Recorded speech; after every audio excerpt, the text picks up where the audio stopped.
Presidente, se han recibido dos documentos. El primero, un reemplazo del diputado Eric Aedo, quien lo hará en lugar del diputado Ricardo Cifuentes. Hay también un oficio de su excelencia el presidente de la República por el cual retira y hace presente la urgencia calificada de simple para el despacho del proyecto que crea el Servicio de Biodiversidad y Áreas Protegidas y el Sistema Nacional de Áreas Protegidas, boletín 9404-12, un proyecto que viene del Senado.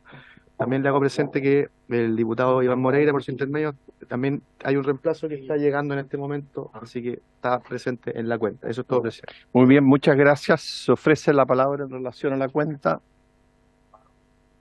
Se ofrece la palabra en relación a la cuenta. Bien, si no hay palabras, seguimos entonces con la discusión del proyecto de reforma tributaria. Señor secretario, si no me equivoco, quedamos en la página 61 en el día de ayer, para que usted nos recuerde en qué estamos. Sí, presidente, estamos en el comparado número 4, fiscalización y relación entre el servicio y el contribuyente. Las modificaciones que corresponden al artículo 68 del Código Tributario, en el número 26 del proyecto, página 60 y 61, el literal B. El literal A fue aprobado la sesión de ayer. Muy bien, Sí, muchas gracias. Entonces le ofrecemos la palabra al Ejecutivo si quiere precisar esta indicación antes de votarla, porque es una indicación nueva sobre la indicación anterior que había presentado el Ejecutivo. No sé, ministro o alguno de sus asesores o el director. Estamos en la página 60 nuestra. Numeral 10, letra B, que ustedes presentaron una indicación sobre la indicación que habían presentado anteriormente.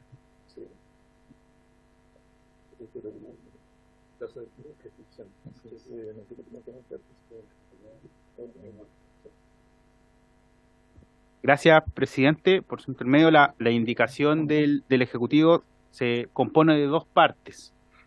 El primer párrafo se complementa con la última votación del día de ayer, que tenía que ver los casos donde se aumenta la prescripción, estableciendo cuándo, en definitiva, procede este aumento desde hasta los 10 años, ¿sí? Que no son en todos los casos, sino que solo cuando el contribuyente haya omitido o no haya informado al Servicio de Impuestos Internos una modificación, y eso ocurre cuando se van a encontrar en esa situación, cuando los contribuyentes, con ocasión de no haberlo informado, no declaren un impuesto o declaren un impuesto menor, o cuando no hayan presentado una declaración jurada que contenga o dé cuenta de la modificación que da o que genera un efecto tributario, o cuando la información omitida sea esencial para la calificación de una operación como elusiva.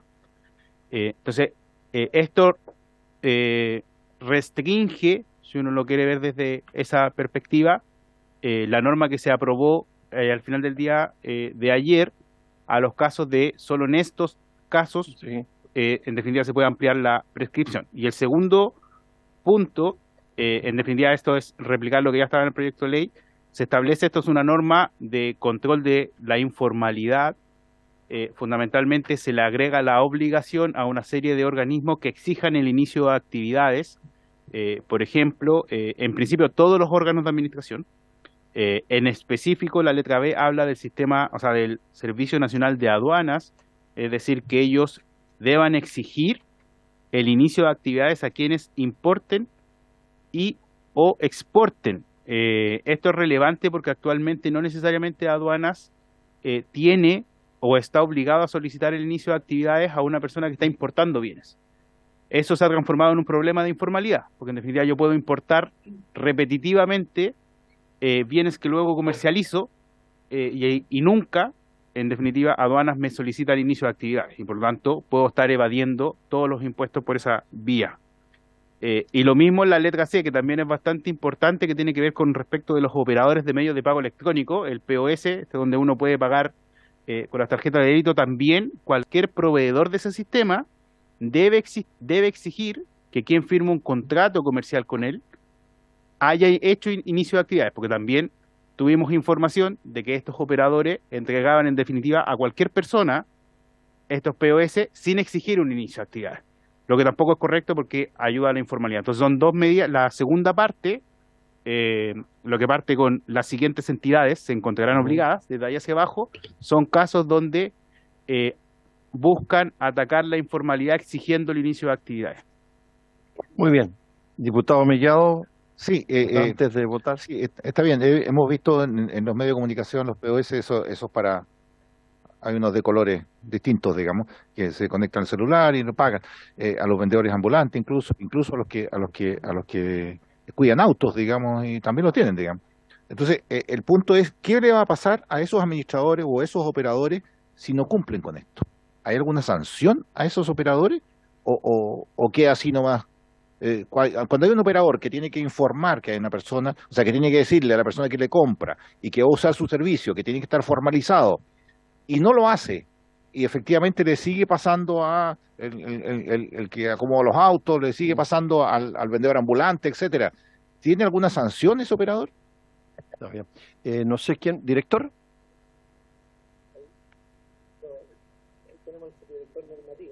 Ahora, bien, bienvenido, subdirector, porque el anterior subdirector asumió a director ahora ya. Así que depende cómo lo haga hoy día, es lo que le espera. Tiene la palabra. Gracias, señor presidente, por su intermedio.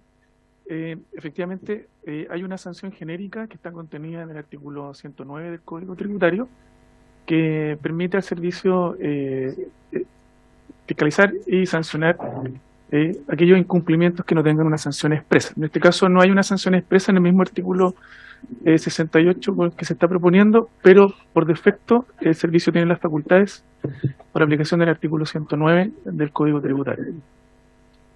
Diputado Mellado. ¿Sería bueno colocarlo aquí como lo colocan en otras partes? O sea, mencionarlo, que se afecta al artículo 109 del Código Tributario en caso de no cumplir, no sé, algo colocado aquí, coma, ¿no? Sí, podemos hacerlo como una indicación nuestra nomás, ¿no es cierto, secretario? No, pero no pasemos porque no requiere. Sí, pues lo podemos poner nosotros como indicación, ¿no les incomoda a ustedes? Sí, diga. Sí, lo único que habría que considerar es que, como aquí se está estableciendo una obligación respecto tanto de órganos de la administración del Estado como de terceros, habría que ver cómo se sanciona. En el fondo tampoco el C. Ok, vale. ¿Ah? Sí. No habría inconveniente. No, Entonces, ¿lo podemos agregar como una indicación nuestra? Solo para mayor claridad de la comisión, ¿Sí? quedaría luego de la letra C directo, o en la misma letra C, ¿cierto? Como punto seguido. Sí. El incumplimiento de lo dispuesto en la letra C será sancionado conforme al artículo 109 del Código Tributario. Sí. De este código. Sí. ¿Habría acuerdo, diputadas, diputados? ¿Lo aprobamos por unanimidad, diputado? Se abstiene. Bueno. Está bien, entonces tomemos la votación porque no estamos todos. Muy bien. ¿Cuándo nos va a sorprender, En diputado? votación el literal.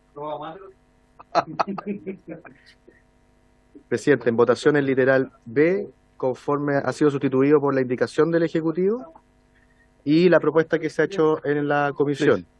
En votación, diputadas, diputados. Tómela nomás. Diputado Barrera. Diputado Bernales. Diputado Aedo. Diputado Mellado. Diputado Moreira. Diputado Romero. Diputado Sáez. Diputado Sepúlveda.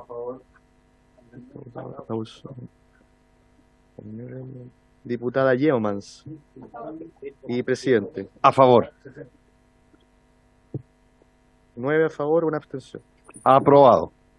A continuación pasamos a la página 63, donde hay una indicación del Ejecutivo, pero también hay una indicación del diputado Aedo. Sí. No sé si la quiere explicitar. Sí. Ya. Se agradece. No sé si la quieren explicar el Ejecutivo. Diputados, ¿necesitan una explicación o la votamos? Una explicación. Ministro, no sé si el asesor, el director, el subdirector.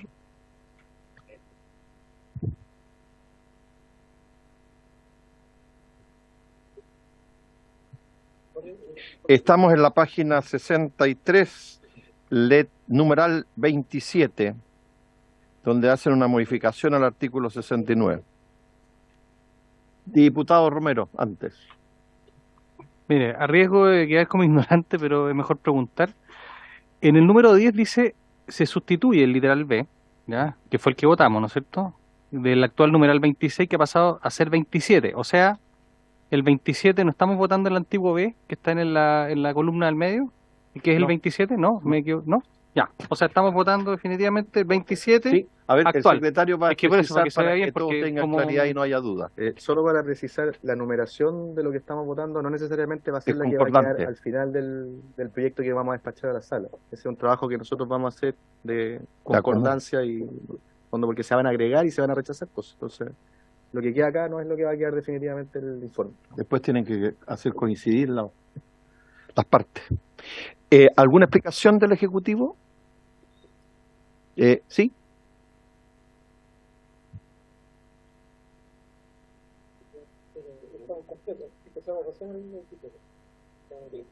¿Sí? ¿Quiere partir? Parta. Sí. Sí, respecto de la modificación, el artículo 69 se refiere al término de giro. Aquí fundamentalmente lo que se hace son ciertas precisiones que regulan el procedimiento. Es importante destacar que este artículo ya tuvo avances importantes en el año 2020 respecto a fijar un plazo establecido para establecer el término de giro, que siguen siendo 6 meses desde que el contribuyente presenta todos los antecedentes. Y en definitiva lo que se establece es más bien regular correctamente cuando durante el proceso de revisión de la declaración de término de giro se encontraran nuevos antecedentes que dieran lugar a impuestos adeudados. En ese caso se produce una ampliación del plazo original de los 6 meses de término de giro. Es decir, por regla general, el término de giro, el Servicio de Impuestos Internos se debe pronunciar en plazo de 6 meses, salvo que encuentre antecedentes que en definitiva al momento de la declaración de término de giro no existieran, y en ese caso se amplía el plazo por 3 meses más. Vencido cualquiera de los dos plazos, se entiende que el funcionario se debe pronunciar respecto al término de giro, y en caso que el servicio no se pronuncie, y esto es importante, la solicitud se entiende aceptada, es decir, se mantiene en esta materia el silencio positivo. Es decir, hay si uno quiere, una sanción a la inacción del servicio puesto interno en caso que en los plazos establecidos no se haya pronunciado y el contribuyente va a entender que su término de giro fue aprobado sin establecer diferencias de impuestos. Muy bien. ¿Alguna duda, diputado? Diputado Romero. Yo le quería preguntar, ¿cuál es la razón de esto? Porque yo entendiendo que en el fondo una cosa es que se giren los impuestos para que lo paguen y otra cosa es el término del giro, que tiene consecuencias económicas también para una empresa, o sea, incluso para el despido personal, cerrar la empresa. ¿Cuál es la razón de esto? ¿Qué está pasando hoy día? ¿Cuál es el problema que se pretende solucionar con esta norma? Director de Impuestos Internos. Sí, Que no veía que estaba encendido. sí, está prendido. Sí, dentro del ciclo de vida de los contribuyentes, y estamos hablando aquí principalmente de sociedades, el término de giro, claro, por situación de liquidación de la sociedad forzosa, bancarrota, etcétera, son procesos bastante anómalos dentro y de caso más bien fortuito. Pero en el ciclo de vida hay muchas sociedades que cierran, ¿sí? Y en ese momento del cierre tiene que ser el término de giro para que expire la obligación de mantener ciertos procesos de índole tributaria, y con eso se le pone fin y queda la empresa en forma pasiva en nuestro registro. Y en eso, entonces, cuando se hace un término de giro, lo que hay que ver es si quedan impuestos pendientes de pagarse.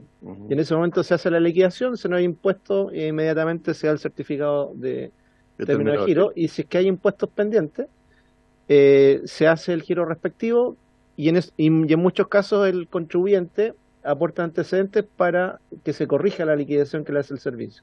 Y en eso está el plazo de los 3 meses adicionales que se están pidiendo para que en ese caso haya 3 meses para que se llegue al acuerdo entre las partes y se cierre y se emita el certificado de giro o se haga un nuevo giro y se complementa el impuesto o la diferencia de impuesto que hubiese que pagar. Ese es el proceso, que es un proceso administrativo y que para las empresas es necesario porque les permite entonces dejar completamente cerrada y certificado que se han cumplido todas las obligaciones tributarias asociadas a esa sociedad que ya deja de estar vigente y estar activa tributariamente. Estamos en votación entonces. ¿O habría acuerdo unánime? Diputado Romero, ¿hay acuerdo unánime? No. Sí. Muy bien. Presidente, lo que por su intermedio el señor Riquelme estaba mencionando era las literales A y B del número 27. Hay también una letra C de ese numeral Sí, y una letra D esa. sí, estamos votando todo. Solamente votaríamos la A primero, conforme a lo que pidió el diputado Gómez. A ver, aclare su duda para que votemos unánimemente. Sí, es que la pregunta, hoy día, ¿solamente se otorga el certificado de término cuando se han pagado los impuestos? Sí. O sea, ¿cambia eso porque o es una nueva condición de que estén pagados los impuestos? Sí. En la actualidad es una exigencia Actual. que está válida. Aquí lo único que se está modificando es este plazo adicional en el caso que hubiese un Se amplía. antecedente en el proceso de verificación del término de giro, estos 3 meses adicionales para analizar los antecedentes nuevos aportados. Pero actualmente es una exigencia. Y cuando no hay impuesto de deuda, se emite el certificado sin problema. ¿Habría acuerdo para aprobarlo por unanimidad? A y B. Ya, entonces tomemos votación. A y B estamos votando. Literales A y B del número 27. Diputado Barrera. Diputado Bernales. Diputado Aedo. Diputado Mellao. Diputado Moreira. Diputado Romero. Diputado Sáez. Diputado Sauerbaum. Diputado Sepúlveda. No está. No. Diputada Yeomans. Yo, mam, Presidente. a favor. 8 a favor, 2 en contra. Aprobado. Aprobado. Ahora vamos a la página 65 y 66, que son cosas de forma más que... ¿Sí? Sí, 6D. Una pequeña explicación, porque dice, cuando el contribuyente, lo que dice hoy la ley, cuando el contribuyente queda, cuando una empresa, a ver, cuando el motivo del cambio de giro o de la transformación de una empresa en una sociedad de cualquier especie, o sea, se transforma la sociedad en otra, en una anónima o en una limitada y pasó a anónima, ¿cierto? O una sociedad, no sé, profesional y pasa a una limitada, el contribuyente queda afecto a otro régimen tributario en el mismo ejercicio. Deberán separarse los resultados afectados con cada régimen tributario solo para los efectos de determinar los impuestos respectivos de dicho ejercicio. Y eso se elimina. ¿Tiene relación con qué esto? Tiene la palabra. Y después, si quiere, impuesto interno. Gracias, presidente. Sí, lo que ocurre, diputados, que en definitiva en el antiguo sistema, antigua, 2014, cuando existía este régimen de renta atribuida, existía ciertas incompatibilidades según naturaleza jurídica. En un caso específico, las sociedades por acciones no podían estar en renta atribuida. Por lo tanto, si yo era una sociedad de personas y me transformaba en una sociedad por acciones, debía obligatoriamente cambiarme de régimen a mitad de año o en el momento que ocurriera. Entonces, este inciso regulaba esa situación, pero resulta que el 2020 se eliminó la renta atribuida, pero no se modificó este inciso. Actualmente, ninguna transformación de sociedad modifica el régimen tributario de una compañía. Es decir, nosotros tenemos dos sistemas actualmente, el sistema PYME y el régimen general. no hay ninguna modificación a nivel de transformación de sociedad que me haga que yo me pase de un régimen a otro. Porque no hay distinciones por tipo de sociedad, por naturaleza jurídica de la sociedad. Entonces, en verdad, es un cambio, o sea, esto se está borrando porque no es aplicable a la situación existente hoy en día. Y la letra D es solo una consecuencia, por como se elimina el inciso, se precisa y se habla de los dos incisos anteriores. Es una consecuencia de la eliminación del anterior, para explicar ambos. ¿Quiere complementar el...? ¿No? ¿En votación? ¿Ah, no le gusta? ¿Va a votar? No, quiere preguntar. Ah, quiere preguntar. Pero, por ejemplo, si una empresa se acoge a un sistema, por ejemplo, tributario que le convenga, supongamos una pyme, y le va tan bien, tan fantástico que ya tiene que acogerse necesariamente por su volumen de operaciones a un régimen de una empresa más grande, ¿esto le afectaría? ¿Quedaría con algo? Tiene la palabra. Sí. ¿Sí? Eso es lo mismo que cuando dos pymes, por ejemplo, se fusionan, ¿cierto? Y cambian de régimen tributario, también le puede afectar, ¿o no? Sí. La verdad es que no. En ninguna de las dos situaciones va a ocurrir eso. Fundamentalmente, primero eso está regulado en el artículo 14 de la Ley de Impuesto a la Renta, que es como el artículo siguiente que tenemos que ver. Hay una letra del artículo 14 que regula todos los casos en los que, por ejemplo, ocurren fusiones o divisiones y qué pasa respecto de los regímenes tributarios de las sociedades resultantes de esos procesos de reorganización.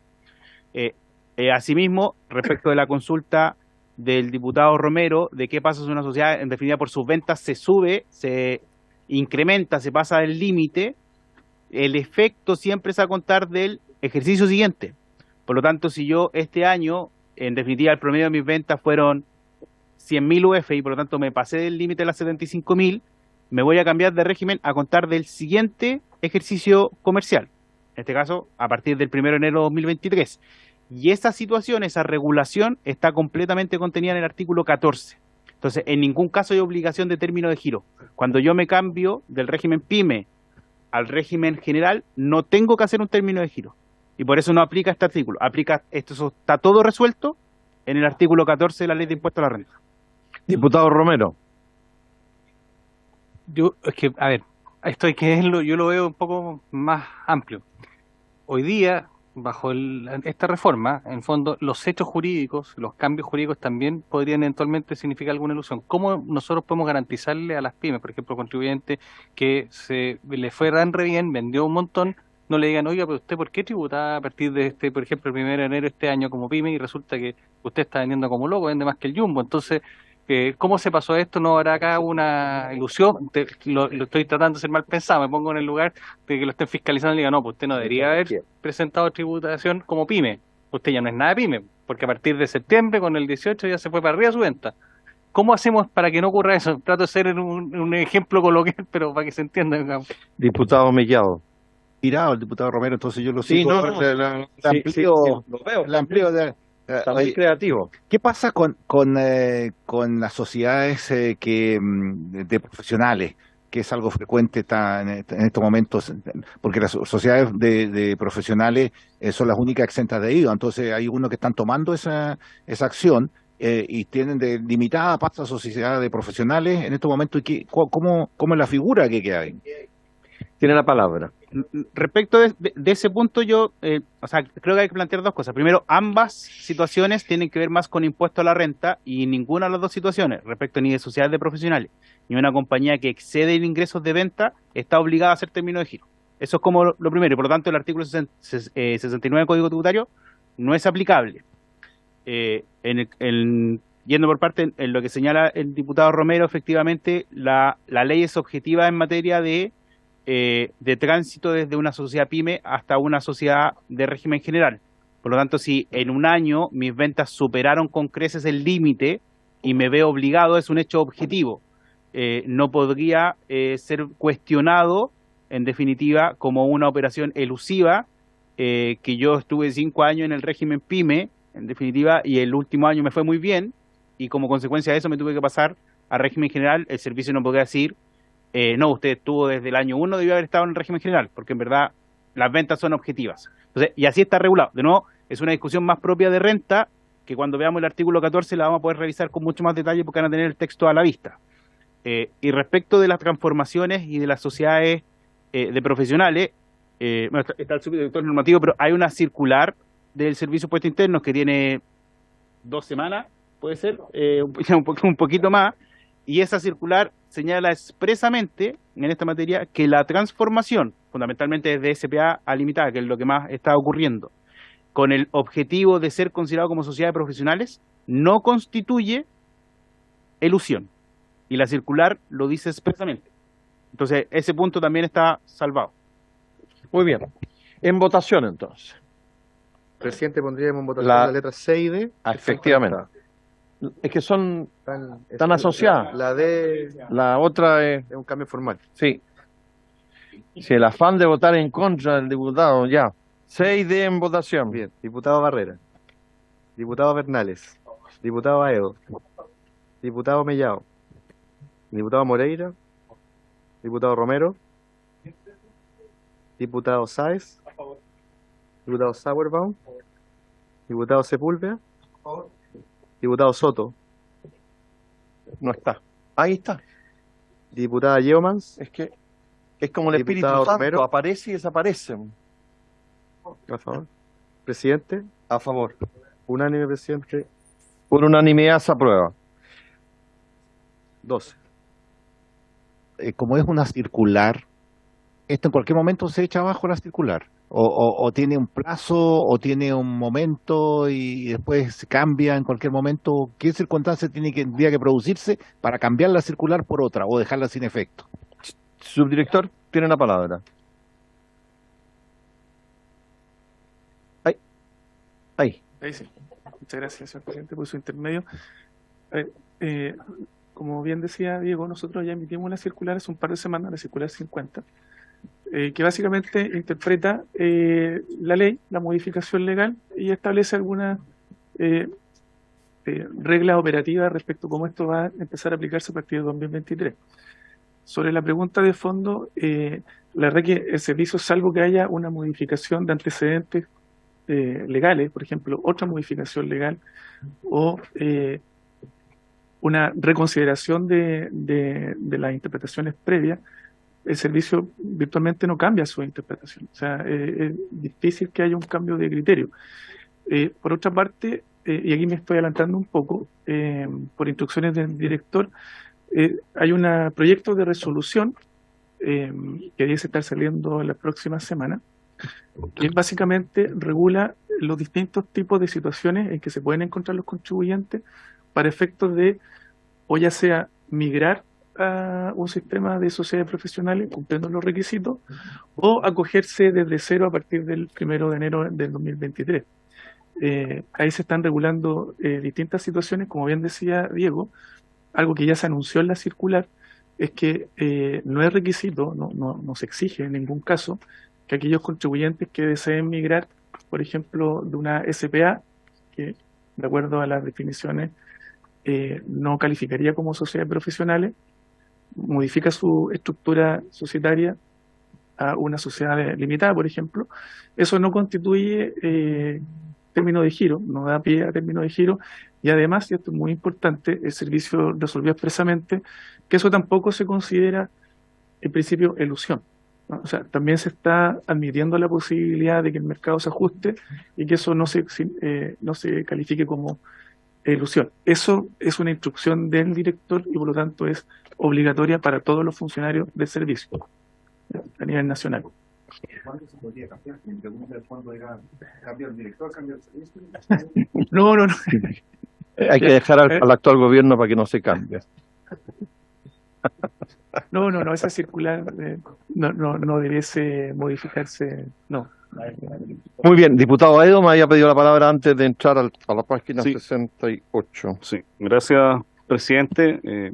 Solicité la palabra para pedirle, presidente, si antes de avanzar al siguiente numeral podíamos volver a la página 14 del documento. Cuando discutíamos ayer el número 17, la bancada había presentado una indicación y el Ejecutivo formalmente, claro, Se había el 15, comprometido. se había comprometido, cosa que hizo, entregamos, que concordamos, que nos parece adecuado, digamos, lo que nos ha presentado el Ejecutivo, y quisiésemos poner en discusión esta indicación y si la pudiésemos votar antes de seguir avanzando. Si Ese era, así les parece. ese era el acuerdo que teníamos. Sí, no hay ningún problema. Sí, ¿Sí? si quiere, antes de entrar a la página 68, votemos esa indicación si la puede dar a conocer. Está. A ver, si quiere la lee o la pasamos a la secretaría para que la lea. Pásamela. Que la lea, secretario. Muy bien, léala para que la votemos y quede incorporada. Gracias por acordarnos, diputado. Sí, presidente, solo como contexto, esta era una discusión que estábamos teniendo en torno al número 17 del artículo 8º del Código Tributario, que contiene una serie de definiciones, entre ellas la de parte relacionada.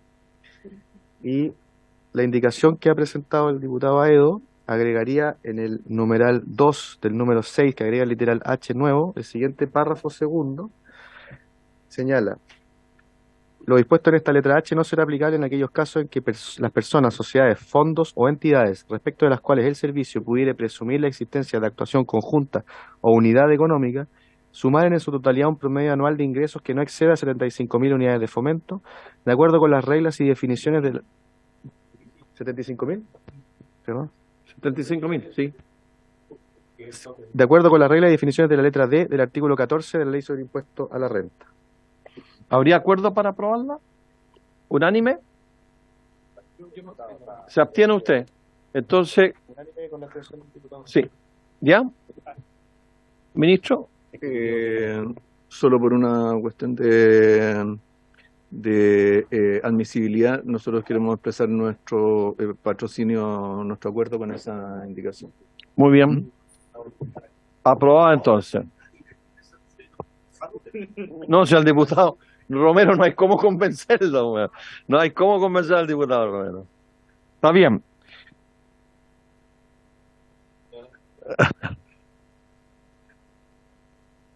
Mire.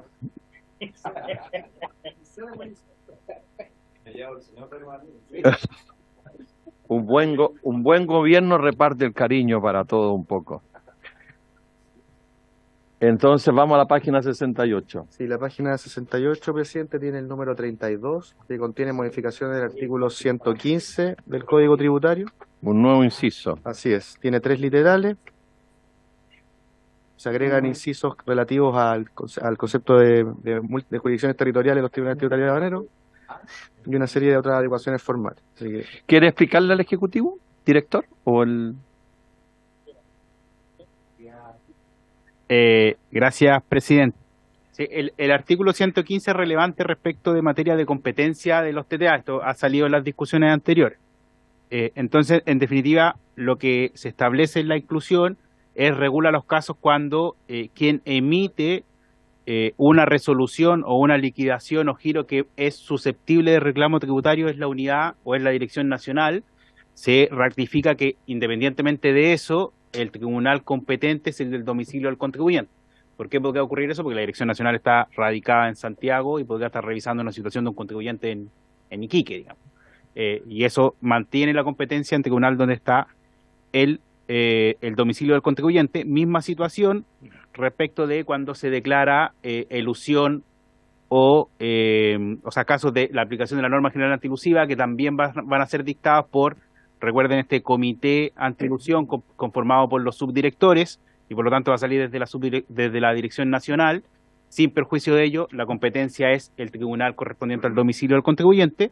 El tercer caso, o sea, y el último caso, hace mención al artículo 65 bis, que es esto que aprobamos el día de ayer respecto de la fiscalización de los grupos empresariales.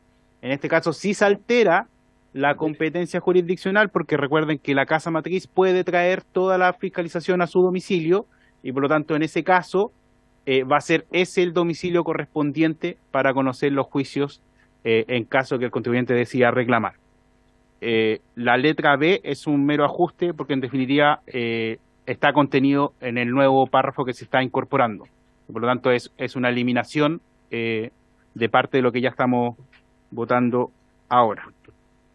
Y la letra C también es una más bien precisión de texto, de que amplía de quién es el que tiene que conocer en casos fundamentalmente de sucursales u otro tipo de situaciones, cuando el que siempre va a ser el que debe conocer es el director regional o el tribunal correspondiente al territorio del director regional que emitió la resolución.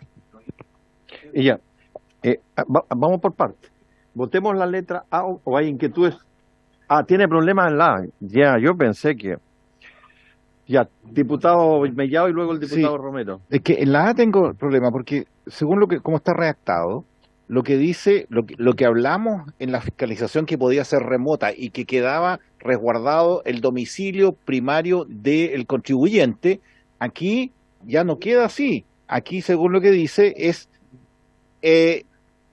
dice la reclamación deberá presentarse ante el Tribunal Tributario de Honor correspondiente al territorio jurisdiccional de la dirección regional que emitió la orden de fiscalización requerida. O sea, puede ser que la persona tenga un domicilio en Temuco y sea el director regional de Antofagasta y va a tener que ir a reclamar a Antofagasta. Así quedó redactado. O sea, así se entiende la redacción. A lo mejor estoy equivocado, pero es lo que se entiende la redacción, digamos.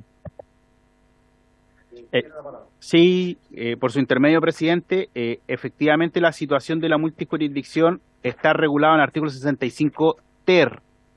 Y en el artículo 65 ter, en el numeral 3, página 54, así que del comparado, dice: para efectos de lo señalado en el inciso segundo del artículo 115, que es el inciso segundo nuevo que estamos justamente aprobando en este momento, la reclamación deberá presentarse al Tribunal Tributario Aduanero en cuyo territorio haya tenido registrado su domicilio el contribuyente al momento de ser notificado de una fiscalización, situación, liquidación o giro. Por lo tanto, la situación de la multijurisdicción está regulada en el 65 bis número 3. En cambio, lo que estamos votando ahora es el del 115, cuando hace mención al 65, hace mención al 65 bis. Y el 65 bis no es multijurisdicción, sino que es la fiscalización de los grupos empresariales, donde es el contribuyente el que cambia la jurisdicción, no el servicio.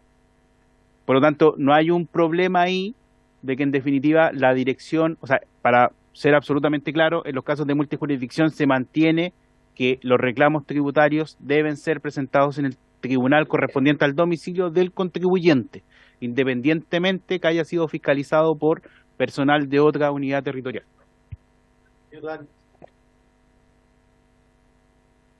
Ya, entonces nos queda claro en su explicación que la multijurisdicción no tiene nada que ver con esto. Estamos hablando de otra cosa. Entonces, cuando hablamos de esto, la preocupación que nosotros tenemos básicamente es esta facultad que va a tener el servicio que en principio yo no me opongo, que pueda utilizar bien sus recursos y que eventualmente pueda hacer fiscalizaciones desde cualquier parte usando mejor los recursos. Entiendo que para eso es. Ahora, el problema que hay es que, y aquí es lo dramático, si nosotros estamos organizando el servicio y decimos, mira, tenemos más capacidad en alguna región, empecemos a fiscalizar lo que está ocurriendo, por ejemplo, no sé, en Concepción, con la gente que tenemos en Valdivia o que la que tenemos en Atacama, supongamos. Y en ese caso, la dirección regional que emitió la orden de fiscalización, ¿cuál va a ser?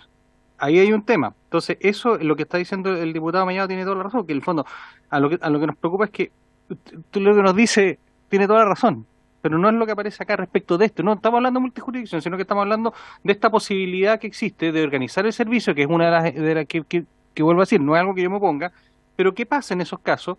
Porque los funcionarios que van a emitir la fiscalización dependen de esa dirección, ya independientemente que tengan la facultad de poder hacer fiscalizaciones por todo Chile, digamos. Pero en este caso en particular, nosotros no queda claro lo que usted dice, que en el sentido de que ya estamos fiscalizando grupos económicos y debiera aplicarse, ¿no es cierto?, en el domicilio que tenga registrado el grupo económico. Eso no aparece, porque aquí lo que dice es que la dirección regional que emitió la orden de fiscalización, siendo competente el mismo tribunal, ¿se fija? Entonces ahí hay una regla especial. Quiero complementar, porque en la primera parte del mismo A habla de que la reclamación deberá presentarse ante el Tribunal Tributario de Aduanero en cuyo territorio tenía su domicilio el contribuyente al momento de ser notificado. Y después, en la segunda parte, habla abajo de que la reclamación deberá presentarse ante el Tribunal Tributario de Aduanero correspondiente al territorio jurisdiccional de la dirección regional que emitió la orden de fiscalización. Entonces, al final hay una colisión entre una reacción de arriba y la reacción de abajo en el mismo capítulo. El director de impuestos internos, a través del subdirector de normativo, perdón. Muchas gracias por su intervención, señor presidente. Diputado, la verdad que son dos situaciones distintas. Como explicaba Diego, la primera parte del articulado de esta letra A se refiere al caso de multijurisdicción, ¿cierto?, en el cual el servicio ejecuta labores a través de otros funcionarios de otros territorios jurisdiccionales. En ese caso simple de multijurisdicción, se mantiene la regla de que el domicilio el tribunal competente es el del domicilio del contribuyente. En la primera parte dice en cuyo territorio tenía su domicilio el contribuyente. La otra situación es distinta y se refiere con el inciso segundo del artículo 65 bis, que es el caso específico de situaciones de abuso, simulación, básicamente de grupos empresariales, en los cuales hay una resolución fundada, en virtud de la cual se radica la competencia en una dirección regional. Todas esas reglas están más bien en el 65 bis, en el inciso segundo. Ahí están las reglas de radicación. Y esta norma de acá, del 115, es simplemente una regla de competencia. O sea, parte del supuesto de lo que ya se reguló debidamente, creo yo, en el 65 bis, inciso segundo. Entonces son dos situaciones distintas. ¿Ah? Muy bien, en votación. Disculpe, me gustaría que leera la palabra al asesor, si es posible, por su intermedio, porque... ¿Va a cambiar el voto usted? No, es que hay que aclararlo, porque tengo un punto, digamos. Ya, muy bien. Gracias, presidente, por su intermedio. Sí, que para aclarar el punto. En este párrafo, cuando se hace mención del inciso segundo del artículo 65 bis, se refiere a los casos cuando el servicio está investigando una elusión tributaria. Como la aplicación de la norma general antielusiva puede abarcar también más de un territorio jurisdiccional, se puede ocurrir un problema de competencia jurisdiccional. Entonces, en definitiva, lo que regula el 65 bis, en el inciso segundo, es la situación en que, en definitiva, dice, se tiene que fijar una dirección nacional, que es la que va dirección regional, perdón, que va a dirigir el procedimiento. Y en ese caso va a ser esa dirección regional la que tiene que emitir las resoluciones que correspondan en su caso. Entonces, en ese caso, ese sería el tribunal correspondiente para en definitiva, donde se debiesen presentar las liquidaciones. De todas formas, yo diría que esos debiesen ser para otras liquidaciones, no propiamente la liquidación de la elusión, porque la liquidación de la elusión sigue estando calificada antes, y se señala expresamente que la resolución es, o sea, que en ese caso es el domicilio del contribuyente. Lo que sucede es que si la sanción de elusión abarca más de un territorio jurisdiccional, la idea es tratar de unificar en un puro tribunal. Ese es el objetivo de la norma. Solo un caso de norma general antielusiva podría ocurrir el cambio de mismo. Muy bien, en votación. Vamos a votar la A y la B, que la B es de A, B y C, si les parece. A, B y C. ¿Sí? Están todas. ¿Sí? Muy bien, en votación las tres entonces. A ver, número 32, letras A, B y C. Diputado Barrera, diputado Bernales, diputado Aedo, diputado Mellado, diputado Ramírez, diputado Romero, diputado Sáez, diputado Sauerbaum. Estábamos mejor con Moreira, hombre. ¿Sí? Diputado Sepúlveda, diputado Soto, Incluso había comprometido todo su voto a favor. diputada Yeomans, diputado Romero, presidente, A favor. 7 a favor, 3 en contra, 2 abstenciones. Aprobado. Aprobado. Vamos a la página 70, letra A.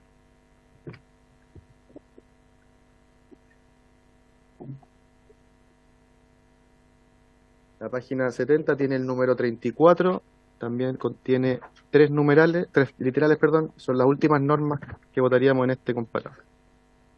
¿Las quiere, ministro, las tres al mismo tiempo para...? Sí, presidente, esta Este artículo se refiere a las modificaciones al recurso de reposición administrativa, entre los cuales corresponde incorporar el recurso, la referencia al recurso de reposición que se contempló para el tema de la norma antielusión.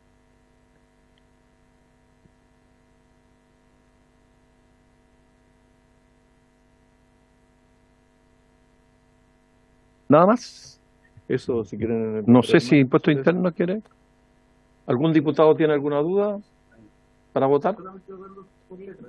¿Quiere votarlo separado? Uno por uno, muy bien. Pero va a votar a favor. No, eso no es así. Letra A, entonces, en Letra A del votación. número 34. En votación. Diputado Barrera. Diputado Bernales. Diputado Mellado. Estamos votando solo la A. Que es el encabezado. Diputado Ramírez. Al final, por favor. Bien. Diputado Romero. Diputado Sáez. Diputado Sauerbaum.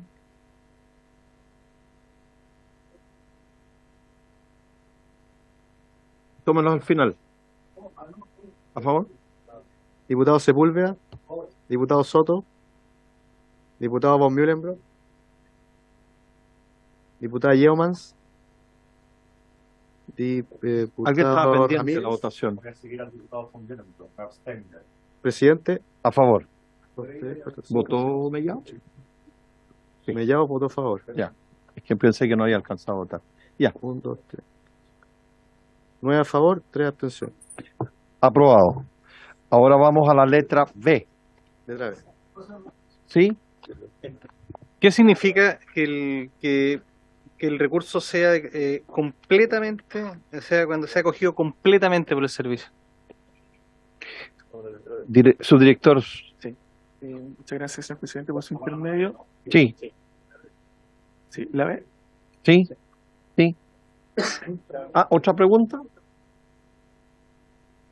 Nosotros votamos de que después de que ese comité, ¿cierto?, iba a sancionar, tenía la facultad la persona de pedir una apelación al director de la, ¿cierto?, hacia arriba, pero recurso. Pero acá se la están negando. No debiera darse esta audiencia cuando el recurso sea declarado inadmisible por resolución fundada o cuando sea acogido completamente por el servicio. O sea, es inadmisible el recurso, por lo tanto yo no tengo posibilidad de hablar con nadie para que me explique por qué es inadmisible. Me tengo que guiar con la letra de lo que me escribieron, no con una explicación más fundada del director del servicio que me diga por qué me echaron por fuera, digamos. Porque por lo menos me digan, oye, que soy feo, que no sé, que me he visto mal, que no sé, que no me afeito, no sé, lo que sea, digamos, pero tiene que haber me imagino, una explicación al contribuyente cuando él apela de reposición administrativa. Tienen que darle alguna explicación y no solamente decirle por un papel, oiga, quédate fuera porque se declaró inadmisible, quédate fuera. Claro, cuando es acogido completamente no hay problema, pero cuando no, tiene que haber una explicación, me imagino. Subdirector de norma. Ahí sí. Muchas gracias, señor presidente, por su intermedio. Dos cosas. Respecto del declarado inadmisible, generalmente estos recursos se declaran admisibles por cuestiones formales. Ya, por ejemplo, porque están presentados fuera de plazo o no cumplen los requisitos legales de formalización y eventualmente por falta manifiesta de fundamento. En esos casos, efectivamente lo que se está proponiendo es que no sea necesaria la audiencia, sin perjuicio de lo cual perviven otros mecanismos procesales de reclamación. Y en todo caso, la resolución que declare que el recurso es inadmisible debe ser fundada. O sea, no es que simplemente el funcionario diga no porque no me gustó o no porque no estoy de acuerdo. Tiene que ser resolución fundada, cosa que también está incluida, eso se incorporó en la reforma anterior, la 20.210, entre los derechos del contribuyente. O sea, el servicio, todas las resoluciones que dictan Tiene que ser fundada. deben ser fundadas, ya sea que se establezca expresamente que debe ser fundada o no, siempre debe ser fundada. Y respecto del segundo caso, que entiendo que el diputado señor Romero Completamente. No tendría duda, solamente para complementar, esto viene a solucionar un tema más bien operativo del servicio, y es que en aquellos casos en los cuales el contribuyente derechamente tiene toda la razón. No es necesario una audiencia adicional para decirle usted tiene toda la razón. Entonces ahí simplemente por un tema de economía procesal se omite la audiencia respectiva y se resuelve derechamente el recurso. Muy bien. Habiendo hecho las aclaraciones, en votación la letra B y la letra C también se vota aparte. La B nomás. La B. Votación letra B del número. La B. Diputado Barrera, diputado Bernales, diputado Mellado. Yo no estoy de acuerdo con la redacción, porque declarado inadmisible por resolución fundada. Puedo yo no estar de acuerdo con los fundamentos de la resolución y por eso tengo que tener derecho a hablar con alguien antes de ir a gastar plata de un abogado para la siguiente acción. Porque si no van a ganar los abogados más que la resolución de uno. Entonces debería haber un peldaño, digamos, de poder tener esa acción del contribuyente directo con el director de servicio en la oficina, digamos, correspondiente, antes de que quede firme la resolución fundada. Me abstengo en este caso. Diputado Ramírez. Presidente, volvemos a la misma lógica. El recurso de reposición se presenta ante el mismo servicio que dictó la norma que estoy intentando reponer. Por lo tanto, muy difícil que se revierta una decisión. Volvemos a lo mismo de que el servicio tiene excesivos poderes en esto. Yo creo que hay una vulneración del debido proceso, así que lo voto en contra. Diputado Romero. Bien. Diputado Sáez. Atendiendo a la explicación que se ha dado y que efectivamente los recursos de reposición son ante el servicio que ha ejercido el acto administrativo correspondiente y entendiendo que eventualmente, según lo que señalaba el diputado Mellado, las personas siempre tienen la opción de solicitar una audiencia o hablar con la persona que está encargada de un departamento, una unidad, una oficina, etcétera. Por lo tanto, esta es una norma que efectivamente es pro contribuyente, así que la voto favorablemente. Diputado Sauerbaum. Diputado Soto. Diputado von Mühlenbrock. Diputada Yeomans.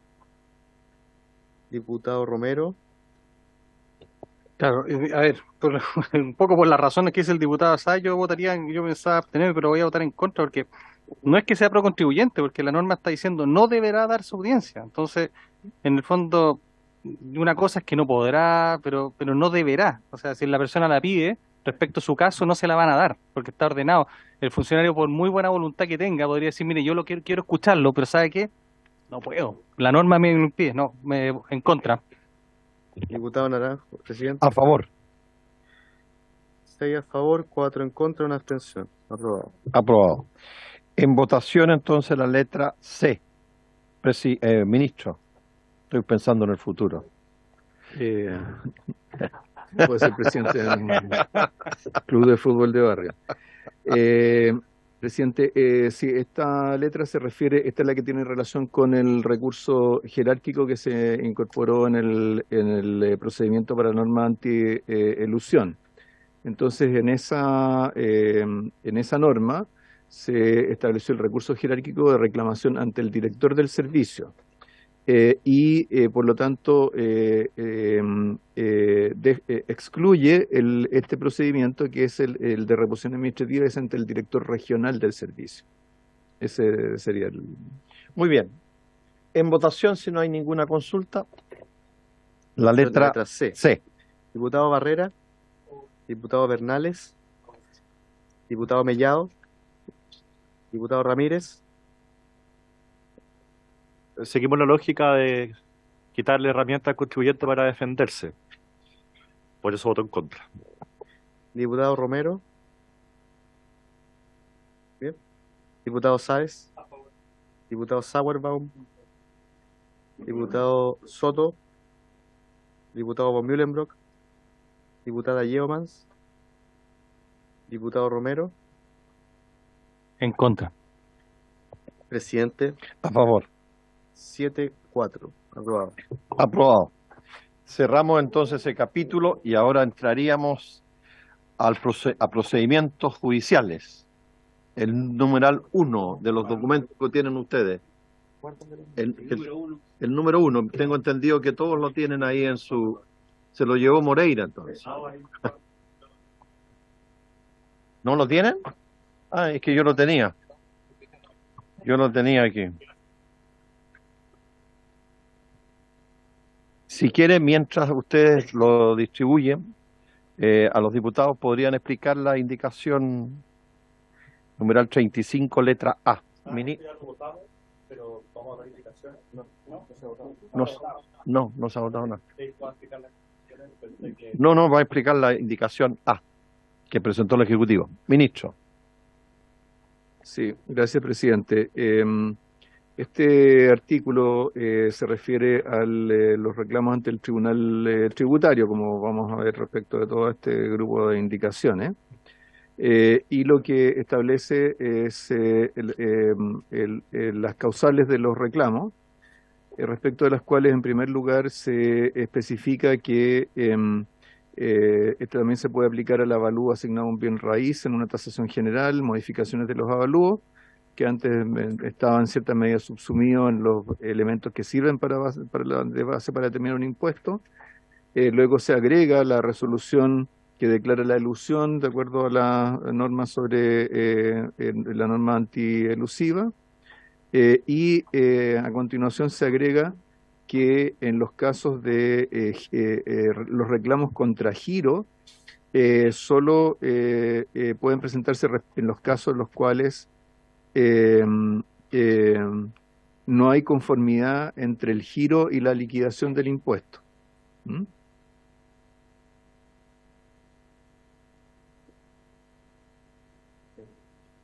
Muy bien, gracias, ministro. Una consulta, diputado Romero. A ver, perdón, pero quisiera preguntar por su intermedia al Servicio de Impuesto Interno, en el fondo, ¿qué es lo que está pasando hoy día? ¿Qué es un ejemplo que me pongan para que sea necesaria esta norma?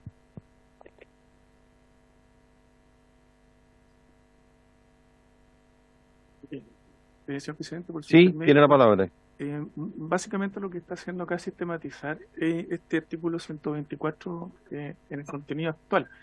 Y es básicamente determinar que, por ejemplo, en el caso que hay liquidación y giro, solamente se pueda reclamar el giro cuando no es consistente con la liquidación. ¿Ya? Por ejemplo, o cuando habiendo giro y pago, cuando el pago no es consistente con el giro. Es básicamente especificar la hipótesis que está contenida en el artículo 124, en el inciso primero. ¿Algún comentario, diputadas, diputados? Ponemos en votación entonces La letra A la letra A. del número 35. Así es. Diputado Barrera. Diputado Bernales. Diputado Mellado. Diputado Ramírez. Diputado Romero. En contra. Diputado Sáez. Diputado Sauerbaum. Diputado Soto. Diputado von Mühlenbrock. Diputada Yevomans. Presidente. A favor. 6 a favor, 1 en contra, 4 abstenciones. Ah, perdón, no lo vi. Alexis Sepúlveda. Sepúlveda también lo agregaríamos a 7. favor, serían 7, 1, 4. Aprobado. Pasaríamos a la página 2. Página 2, literal B. B. ¿Alguna explicación del Ejecutivo? Esto es de consistencia respecto de lo que se estableció para la norma antielusión. ¿Alguna inquietud de los diputados y diputados?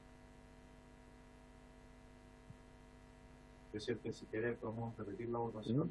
Sí. Pero yo quisiera cambiarlo, ¿lo puedo? Cambiarlo a en contra. Sí. 7-5 sería. ¿Ya? ¿Habría acuerdo, diputado? Muy bien. O sea, Aprobado. 3. Gracias, secretario. Perdón por la molestia. Letra C. ¿Explicación del Ejecutivo? Pero más de antielusión. ¿Ah? Perdón, no lo escuché. Se puede hacer lo que dice el que él está de acuerdo, pero de nuevo lo mismo antielusión. Es lo mismo, entonces supongo que se va a repetir la votación. ¿Se repite la votación?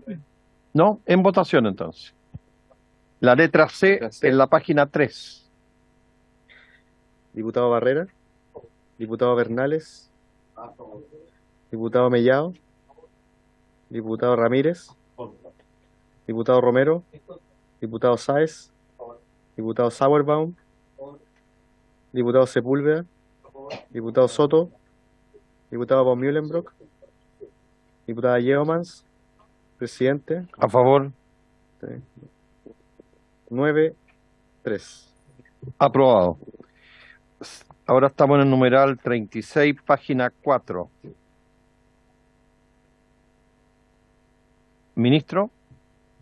Sí, presidente, en este numeral 36, así como algunos posteriores, son los que introducen el expediente electrónico para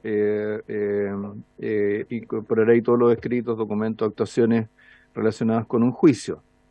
Esto en relación a las normas actuales que básicamente operan sobre la base de documentación en papel. También. Diputadas, diputados. Unánime, no sé, pregunto. Sí, eso lo vamos a ver después. Sí, sí, esa es la número 14 que está en la página 36, después. Sí. Ahí hay un tema que Sí. la indicación del Ejecutivo Eso. incorpora un inciso final nuevo. Un nuevo, pero eso lo votamos 130 que aparte. Eso lo votamos después. Ya, para que se informen bien. ¿Ya? ¿Por unanimidad? ¿Sí? Bien. Ya. ¿No? Ahora sí la indicación del Ejecutivo. Ya. Ahora vemos la indicación del Ejecutivo. Y está en la página 6, número 14. ¿Sí? Ya que... Por su intermedio, presidente, la indicación es para regular una situación bien particular. Primero parte señalando que ninguna pieza del expediente puede ser eliminada sin que previamente lo decrete el tribunal. Pero quizás lo más sustancial de la indicación es lo que viene después de cuando dice no obstante, casi en la mitad del párrafo, que es el caso cuando el volumen de los antecedentes sea tal que en verdad sea imposible o muy difícil que se presenten de forma electrónica. Excepcionalmente se puede permitir que los antecedentes sean presentados en otro soporte, por ejemplo en un pendrive, en un CD. ¿Por qué? Porque Es mucho. en materia tributaria el gran tema aquí es la contabilidad. Puede ser que yo tenga que presentar el libro mayor que tiene 5.000 páginas. Entonces, subir eso de forma electrónica es imposible para los soportes y para el contribuyente. Entonces, en estos casos se regula expresamente que, atendido el volumen, se le permita al contribuyente que está reclamando que los presente en un soporte distinto al electrónico. Ese es el Correcto. objetivo de la indicación. ¿Habría acuerdo? Sí, presidente. ¿Sí? ¿Unánime? Sí.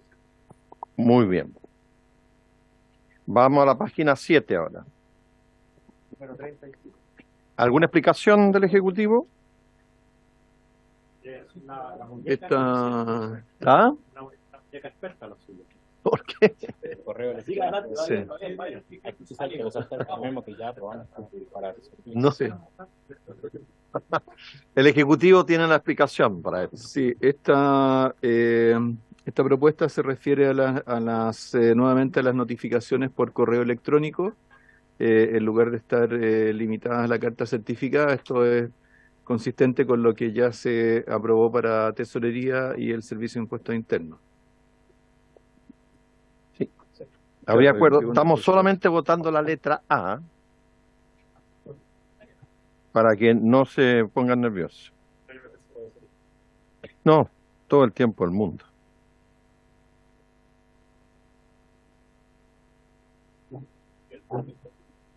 Sí, diputado Sáez. Ok, pero ojo porque la letra B y la C también guardan coherencia con todo lo que aprobamos anteriormente respecto a tesorería y servicios, así que podríamos relación- hacer un pacto. Usted dice, Domicilio, sí, pero siempre el diputado Romero tiene sí, otro inquietud. sector, pero es sobre son materias ya conocidas, digamos. No lo va a convencer. Diputado No, Romero, No, se parecen, pero no es lo mismo. ¿ve? ¿Ah?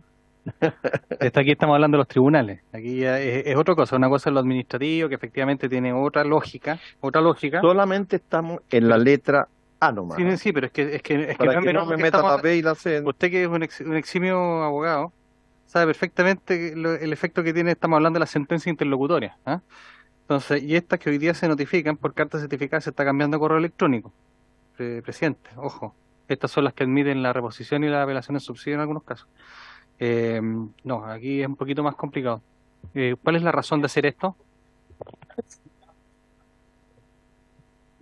¿Quieren explicar?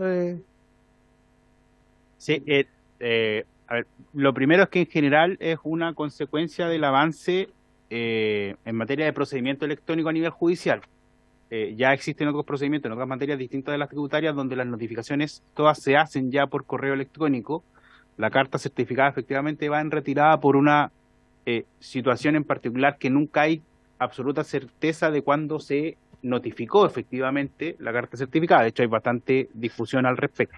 Definitivamente porque la carta certificada hay una presunción, ¿sí? Que se entiende notificada después del tercer día del envío, independientemente si se entregó o no se entregó. En cambio, considerando que el expediente es electrónico, considerando que actualmente, de hecho, los TTA ya notifican a las partes por correo electrónico y lo que hacen es complementariamente mandan la carta certificada, pero todo lo que opera en el sistema actualmente es electrónico. Una de las primeras requisitos que yo tengo que establecer como abogado patrocinante de una causa en un TTA es señalar un correo electrónico para efectos de notificación. Entonces, en realidad, en la práctica actualmente ya está operando así. Entonces, por eso creemos que es importante, uno, yendo hacia donde está yendo todo el sistema judicial, que es la tramitación electrónica, y una consecuencia de esa tramitación electrónica es que las notificaciones que en todas estas materias, como bien señala el diputado Romero, en definitiva le son notificadas al abogado. Y el abogado siempre debe registrar un correo electrónico. De hecho, si no, el recurso puede ser declarado inadmisible. Es decir, todas las personas dejan registrado un correo electrónico. Pero para la primera notificación. Subdirector, ¿quería complementar?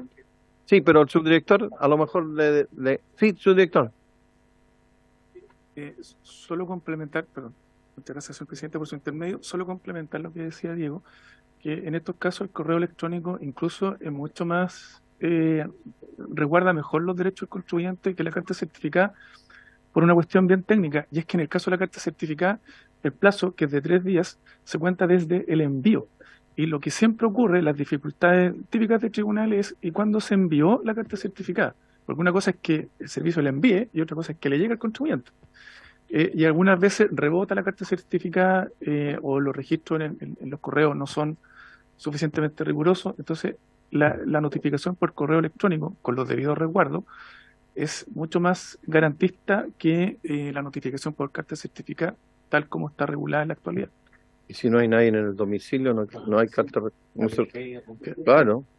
Diputado Mellado, no se deje contagiar. No, señor. No, yo quiero que quede expresamente, yo estoy de acuerdo con el correo electrónico, va todo para allá. Es más, tenemos presentado en la Comisión de Economía un tema de que todo vaya, también en retail y todo vaya por correo electrónico. Yo creo que vamos para allá al final.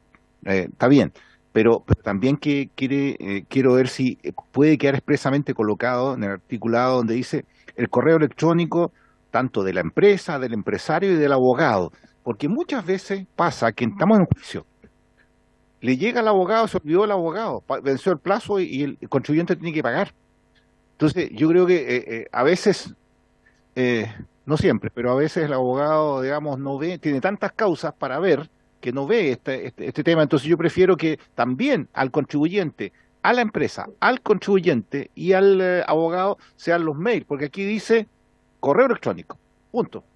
Entonces, sí, claro, el reclamante, pero debería ser el contribuyente, el abogado, que vaya a 3 partes, cosa que cuando le llega al contribuyente que está en el juicio, pero él no va a estar como abogado litigando, va a estar al abogado. Él controla al abogado, se va a colocar nervioso y dice, oye, tienes que apelar en 3 días. Es como porque que las citaciones nuestras llegaran a nuestro jefe de gabinete, a nuestra secretaria. Presidente, no se ríe, porque la verdad es que pasa muy seguido en el tema empresarial, de que los abogados corren por lo libre, ¿cierto? Y el empresario por otro lado, digamos. Entonces, no estoy denigrando a los abogados, estoy diciendo que efectivamente lo que pasa aquí es que tiene que haber un control del empresario, que es el que al final va a tener que pagar la multa, el afectado, digamos. Entonces, tienen que ver a él, al abogado, y que quede escrito en la ley, sería bueno. Yo veo que usted le tiene poca fe a los abogados, ¿eh? Usted iba a hacer un comentario. Le tiene poca fe a los abogados. No es su profesión Gracias, debería. presidente. Muy breve, solo comentar que en definitiva de partida la norma señala que la notificación se le efectúan al reclamante, el reclamante es el contribuyente, por lo tanto la regla general es que a quien se le notifica es al contribuyente. Ahora, en la práctica, lo que suele hacer la mayoría de los contribuyentes, no solo en materia tributaria, sino que en la mayoría de los procedimientos, es identificar que para efectos de notificaciones es el propio contribuyente el que pone el correo del abogado. Ahora, en materia de TTA, lo usual, además, tampoco hay restricción. O sea, yo puedo, y en la práctica sí ocurre, identificar más de un correo para efectos de notificaciones. Y se hace así, ¿ya? Entonces, solo comentar que no hay una exclusión de que deba ser solo un correo. O sea, en la práctica, y eso no va a cambiar, hay una parte del reclamo, que es más bien la parte final, donde yo identifico correos para efectos de notificaciones. Y yo señalo los correos a donde me llegan. Y no necesariamente es uno, puede ser más de uno. Sí. Diputado Ramírez. Presidente, yo creo que hay que avanzar en esto de todas maneras. Yo lo voy a votar a favor, pero entiendo el punto. Y si usted ve en el numeral 37, letra B, I, dice una dirección de correo electrónico. ¿Por qué no ponemos una o más direcciones de correo electrónico y sacar el problema? ¿Dónde? Me imagino que el Ejecutivo no tendrá problema. En la BI, al final dice una dirección de correo electrónico, podemos poner una o más direcciones de correo electrónico y con eso sacar el problema. No tengo problema. Aquí el asesor dice que no tiene problema con aquello. A ver, diputado. A ver, lo que me ha tocado ver en otros procedimientos nuevos es que las partes fijan un domicilio, ¿ya? Lo que ocurre es que acá hay la norma residual ya establece el correo electrónico, a eso voy. Entonces, no será posible que en la primera parte, el inciso tercero, ustedes pongan para efecto las notificaciones, las partes deberán fijar un correo electrónico. ¿Por qué lo digo? Que quedan No. Una o más direcciones de correo electrónico.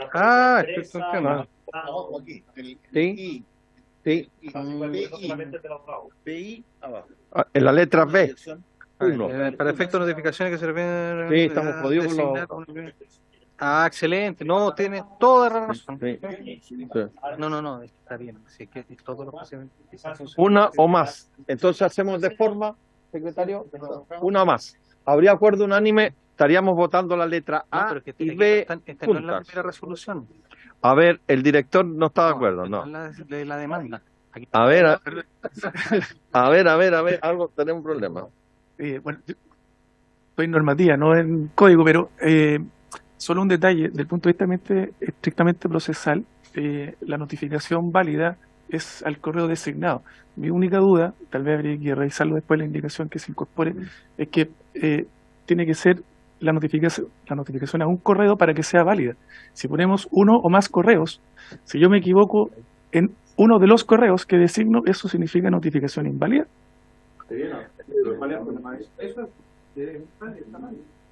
Es como si hay un solo correo y se tipea mal, no hay notificación, supongo. Igual. Si lo que va a pasar acá es que... Si pone más de uno... Sí, se enviarán de nuevo los correos después. Y por eso digo, es que lo que usted está diciendo. Pero eso puede ocurrir... No, lo planteo sí como un tema procesal. Pero como dice el diputado Ramírez, se pueden equivocar en el correo. Claro. Eso me deja con una duda mayor. O sea, que no es obligatorio que efectivamente coloquen más de un mail. Es uno. Es que lo que está diciendo el director normativo es que es uno.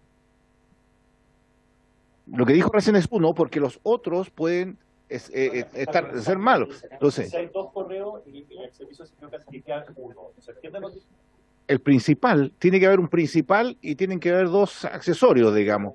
Entonces, la copia, digamos, dos copias. Bien.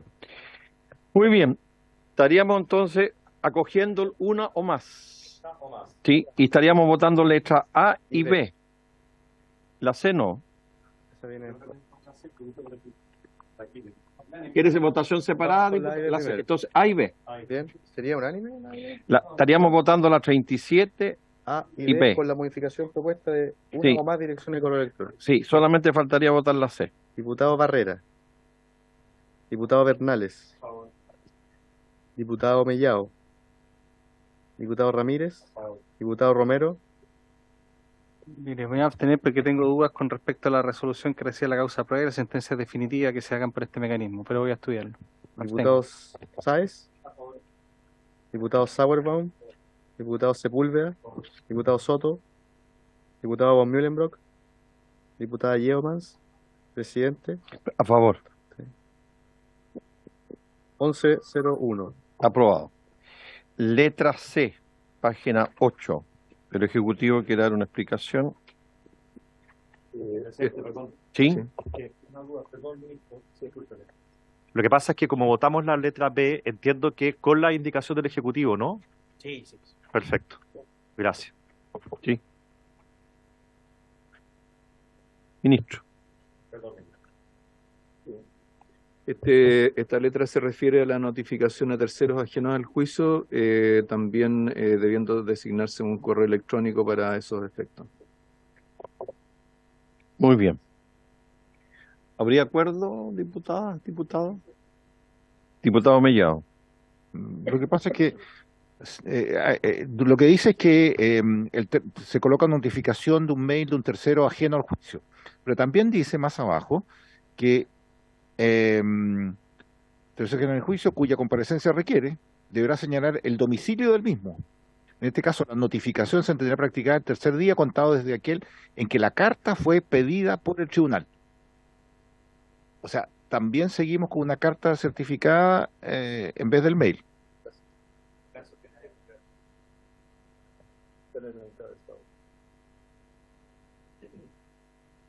¿Habría acuerdo para votar a favor unánimemente? No. Votación entonces. Letra C. Letra C. Diputado Barrera. Diputado Bernales. Diputado Mellado. Diputado Ramírez. Diputado Romero. Me abstengo porque se desaparece la carta certificada, entonces, claro, efectivamente en esos casos la notificación se entenderá practicar el tercer día, pero ¿de qué? Porque no dice que se haga por carta, sino que se habla todo el rato por correo. Dice cuando no conoce un correo. Electrónico, claro, pero se dice, deberá señalar un domicilio, ya, ¿y el domicilio para qué lo señala? Dice, en estos casos la notificación se entenderá practicada contado de aquel día No en lo va a que la carta fue el expediente, entonces, no me parece... Sigamos la votación. ¿Podemos conversar? Solo existe ese punto agregar que diga carta certificada. Claro, es que en ese caso es que pues, para la correcta lectura, la notificación se practicará por carta certificada. ¿Desde qué? ¿Se puede agregar? Sería en estos Si casos, se agrega la eso, notificación tendrá practicada el tercer día contado desde aquel en que la carta certificada fue expedida por el tribunal. Claro, que ahí quería aclarar más. ¿Habría acuerdo para incorporar aquello? ¿Y usted vota a favor ahora? No, es que se obtiene. No, ahora, No, es que lo he escuchado en otras ocasiones hacer eso. Aceptamos su modificación y fue como vota en contra. Diputado Sáez. ¿Habría unanimidad? Ah, ¿tenemos unanimidad? ¿Unanimidad? Sí. Qué bueno que desaparezca la carta certificada progresivamente. Bien. 12 votos. Vamos entonces a la página 9. Página 9, la letra D de este mismo número. Ministro. Este es el caso en que la carta certificada no ha desaparecido. que es en el caso de que la notificación por correo electrónico no se puede realizar porque no tiene una dirección de correo electrónico o por alguna otra causa calificada que indique el contribuyente. Entonces, en ese caso, nuevamente se pasa la cédula carta certificada y se permite que el tribunal faculte a un funcionario que haga de receptor ad hoc en el caso que tenga que ser por cédula, para que no tenga que ir los carabineros. Muy bien. ¿Habría unanimidad? Diputado Romero. Ya. Fue una visita al Espíritu Santo, parece. Sí. Estamos creyendo. Numeral 38, página 11. ¿Alguna explicación de parte del Ejecutivo?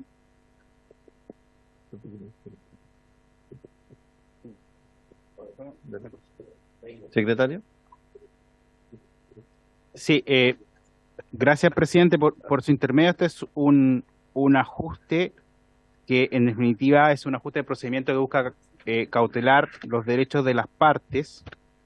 En definitiva, permite la interposición de un recurso en aquellos casos donde no se hubiese o se hubiese negado el trámite de recepción de la causa a prueba, que actualmente como que queda sin recurso por cualquier cosa. Si es que terminado la primera etapa del juicio, el tribunal decretara el llamado de sentencia, no existe propiamente un recurso para poder reponer con apelación en subsidio ante esa resolución.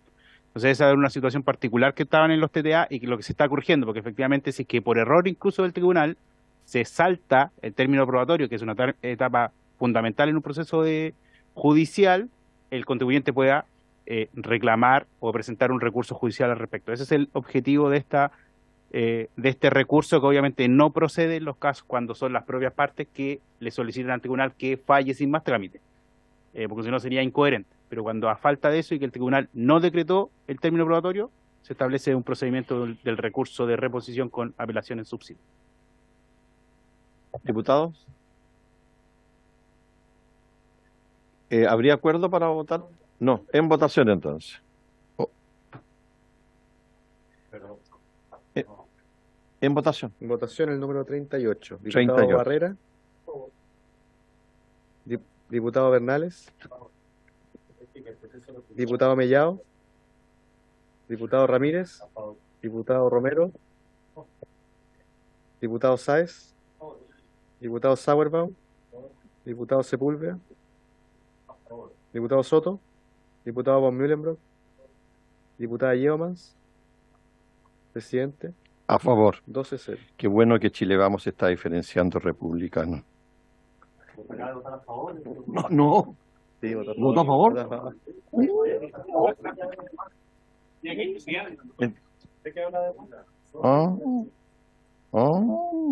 Página 14, número 39.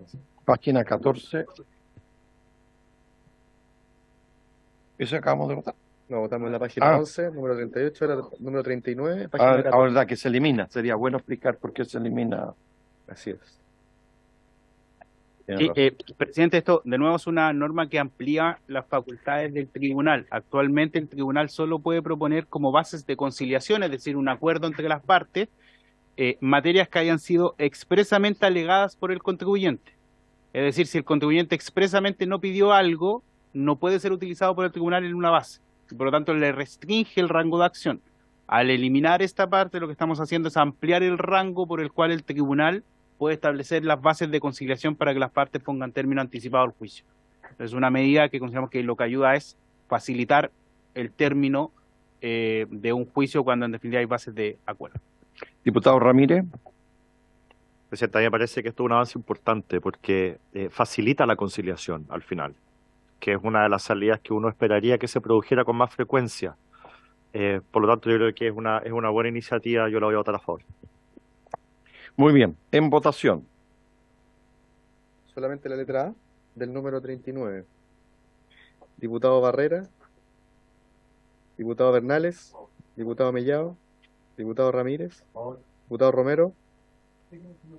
Diputado Sáez. Diputado Sauerbaum. Diputado Sepúlveda. Diputado Soto. Diputado von Mühlenbrock. Diputada Yeomans. Diputado Romero. A favor. Diputado Naranjo. A favor.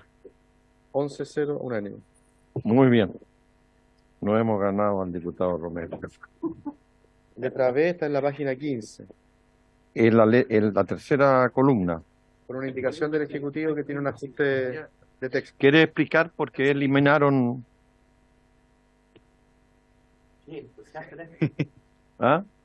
¿Nosotros, dice? Sí, que lo limitan y no puede ser. Bueno, dale. Vamos a... es que para quizás convencer al diputado. Actualmente la norma restringe la conciliación, en la norma actual, el texto vigente restringe la conciliación a los casos de elusión. Es decir, cuando hay un caso de elusión no se permite la conciliación. El texto inicial del proyecto de ley mantenía ese mismo criterio. Ahora, a partir de las conversaciones que se hicieron, se decidió excluirlo, es decir, eliminar esto, lo que permite es que ahora en materia de antielusión sí pueda haber conciliación. ¿Para el 100 bis y 161? El 161 son delitos tributarios. Y el 100 bis es la multa al asesor de elusión, no al contribuyente, porque ya no existe multa al contribuyente. ¿Habría acuerdo? Sí. Tiene la Me convenció.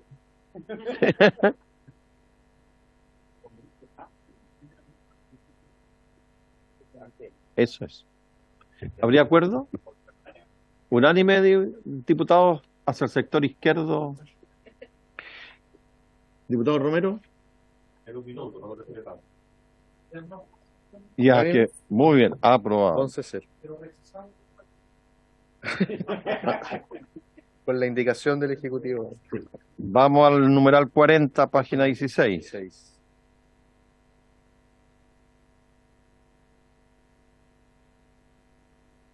¿Alguna explicación sobre esto? Perdón, estamos en el numeral 40, Que se refiere página a la medida cautelar 16. de prohibición de contratar, agrega esa opción en todos los procedimientos donde la ley lo autorice.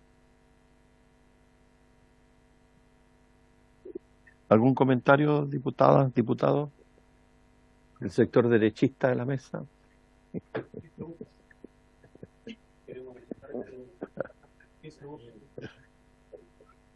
¿Mm? ¿No hay comentario? No estoy preguntándole al Ejecutivo.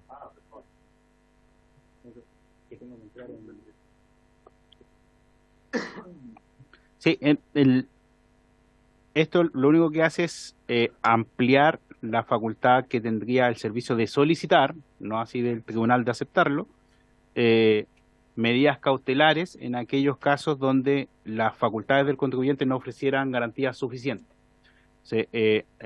Hace mención a un título en particular, es decir, al procedimiento general, y lo que se incluye es en cualquier otro procedimiento que especialmente se haga una remisión a este artículo. O sea, aquí hay una ampliación de la facultad del servicio de solicitar una medida cautelar, quedará en criterio del tribunal si la acepta o no. ¿Estaríamos de acuerdo, diputadas y diputados? Diputado Romero. ¿Qué está pasando hoy día? ¿Por qué hoy día no pueden hacerlo? Sí, puede, director, el micrófono, por favor. Lo que ocurre en la práctica es que justamente se dificulta la situación en casos en los cuales nos interesa, por ejemplo, que tenemos ahora casos de robo de madera, etcétera, y no podemos solicitar la incautación de las especies que están en el convoy que lleva la madera, no podemos incautar los camiones en los cuales va la madera, por ejemplo. Para poner un caso bien extremo donde desearíamos tener más herramientas para poder hacerlo. Ahora se cambió la opinión del diputado Ramírez. No, yo le había adelantado aquí en voz baja al asesor Riquelme que le iba a votar a favor, pero De repente. no, lo voy a votar a favor. Al final, si una ley especial lo autoriza, es casi redundante que aparezca la frase. Si usted quiere, queda más completo la norma, pero si ya lo autoriza otra ley, esta frase no hace absolutamente ningún daño, así que Muy bien. por lo menos nosotros por En aquí vamos a votar a votación, favor. ¿habría acuerdo unánime? Muy bien, aprobado. 12-0, porque se sumó el diputado Sepúlveda. Vamos a la página 17.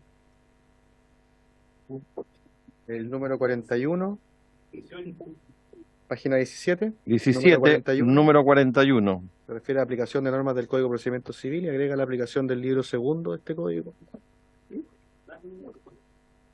El libro del... ¿Estaríamos de acuerdo? ¿Sí? se van a aplicar los dos temas. Sí. ¿Habría acuerdo? Acordado por unanimidad, entonces. Vamos a la página 18, numeral 42. El numeral 42 está en el contexto del reclamo por vulneración de derechos. Tiene dos literales, uno que agrega un inciso tercero nuevo, estableciendo un procedimiento para allegar nuevo antecedente al proceso, y un literal B que agrega en la etapa de dictar sentencia el plazo incorporado para llegar nuevos antecedentes. ¿Quiere explicar? Para los que... Muy brevemente, presidente, el objetivo es otorgar mayores facultades de nuevo al tribunal para poder fallar correctamente un caso de vulneración de derechos. O sea, esto le permite al tribunal decretar incluso de oficio diligencias que estime pertinentes, aun cuando las partes no hubiesen solicitado prueba. O sea, le da más facultades al tribunal para que el fallo se ajuste de mejor fórmula. Eso, considerando que el procedimiento de vulneración de derechos es un procedimiento simplificado, el objetivo aquí es, de todas formas, otorgarle al tribunal un poco más de amplitud para que, si así lo considera, decretar medidas de oficio que le permitan resolver de mejor manera la cuestión planteada en juicio. Diputado Mellado.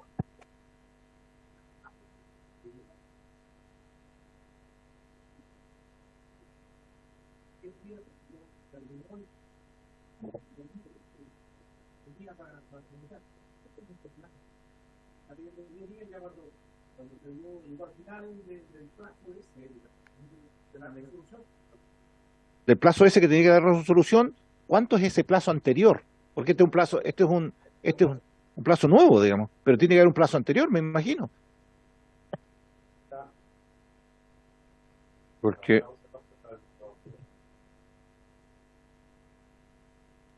sí, el término probatorio son 10 días. Está en la página justo anterior, diputado, por si acaso.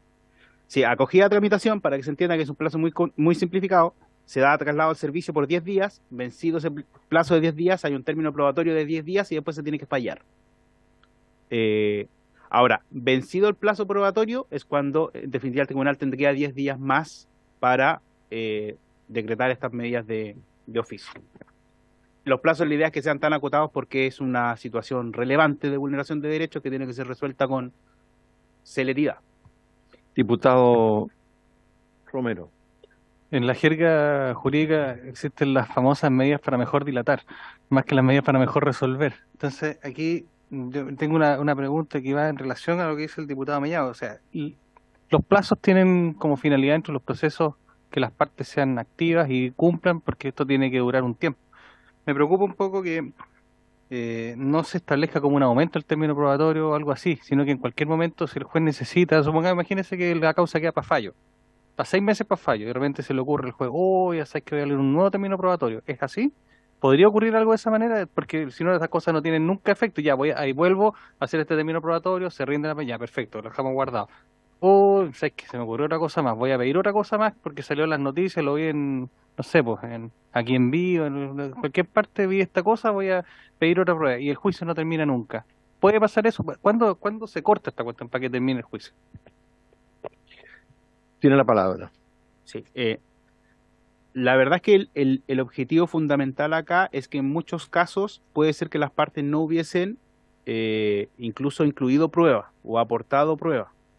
Y el tribunal considera que de oficio es necesario algún antecedente. Esto fue bastante conversado con los TTA y ellos lo plantearon como una necesidad de procedimiento porque lo que les sucede en la práctica es que muchas veces no hay término probatorio y no hay antecedentes suficientes para tampoco poder fallar. Ahora, no se debiese dilatar excesivamente el juicio porque los plazos en general acá son mucho más acotados y vencido el término probatorio, la regla general que la causa debe ser ya fallada.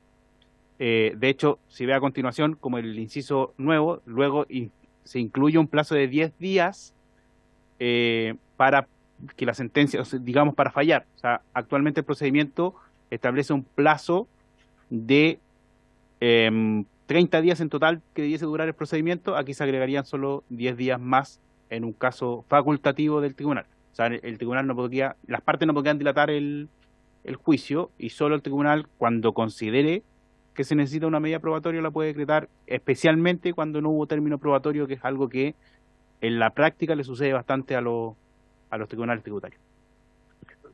Diputado Romero.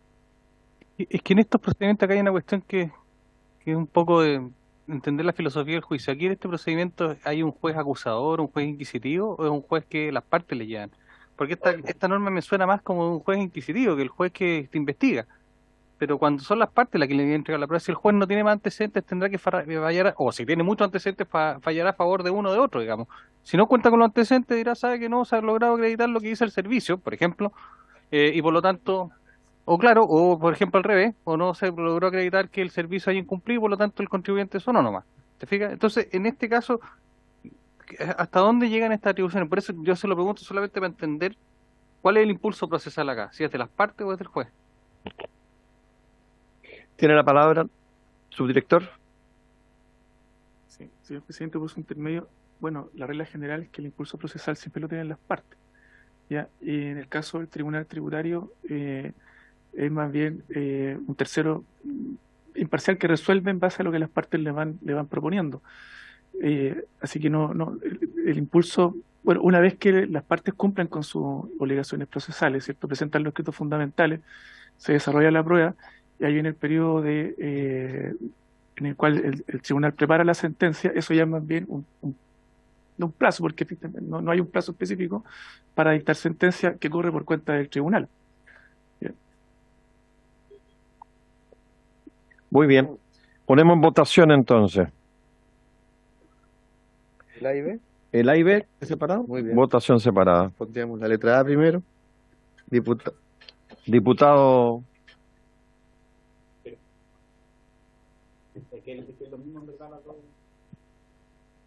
Bueno, ponga en votación nomás. La letra A, diputado Barrera, diputado Bernales, diputado Mellado, diputado Ramírez, diputado Romero, diputado Sáez,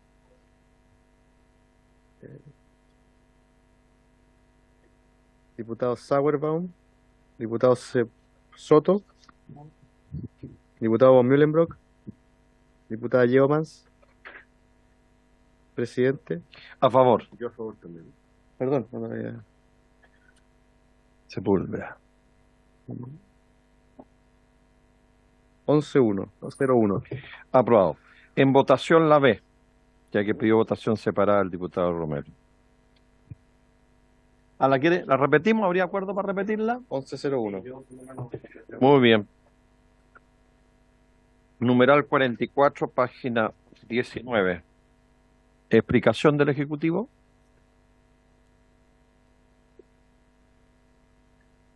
Denunciado.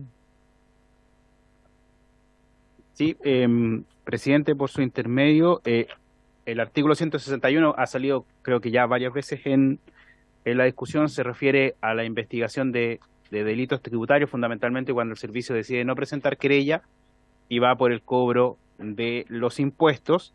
Aquí hay varios ajustes, fundamentalmente a regular mejor el procedimiento. Hay un ajuste meramente de cambiar la palabra imputado por denunciado, porque en verdad imputado es propio de otro procedimiento. Luego hay una mejora a nivel de cómo se notifica, porque actualmente toda la carga se entiende como que en definitiva es el servicio de impuesto interno el que notifica al contribuyente que levantó lo que se conoce como un acta de denuncia. Lo que estamos cambiando es que en definitiva el servicio de impuesto interno va a poner en conocimiento al tribunal del ingreso del acta de denuncia y es el tribunal el que va a notificar al contribuyente. Y el plazo para responder va a correr no desde que el servicio le avisa al contribuyente, sino desde que el tribunal notifica al contribuyente que está siendo o que se abrió un procedimiento bajo este artículo. Entonces, la verdad que en nuestra opinión se cautela de mejor forma el derecho de defensa. En este caso, aun cuando estamos hablando de delitos tributarios, eso no quiere decir que el procedimiento deba ser menos garantista. Entonces, la verdad es que se tiene que respetar el derecho a defensa del contribuyente y por lo tanto se cambia la forma en cómo se practican las notificaciones, asegurando que el contribuyente pueda efectivamente defenderse. Lo que ocurre en la práctica es que como el plazo actual corre desde la fecha en que el Servicio de Impuesto Interno notifica o le envía por carta certificada la notificación del acta de denuncia al contribuyente, es que el contribuyente cuando llega al tribunal ya se le venció el plazo para responder. Y por lo tanto nunca logra generar una defensa real. Entonces estamos haciendo ajustes para asegurarnos que siempre exista ese derecho a la defensa del contribuyente. ¿Estaríamos de acuerdo, votar, diputado von Mühlenbrock? Gracias, presidente. No, una consulta respecto al último inciso, que hemos hablado tanto de las notificaciones de los correos electrónicos. Aquí, por lo que entiendo, está diciendo que el Servicio de Impuesto Interno puede tener una dirección, un correo electrónico, pero si el contribuyente lo cambia al tribunal tributario, ¿no? Rige el último que está cambiando al tribunal tributario. ¿Sí? Eso es. Sí, es como si el tribunal tiene una cuenta de correo distinta, se presume que esa Es la última. esa es la última.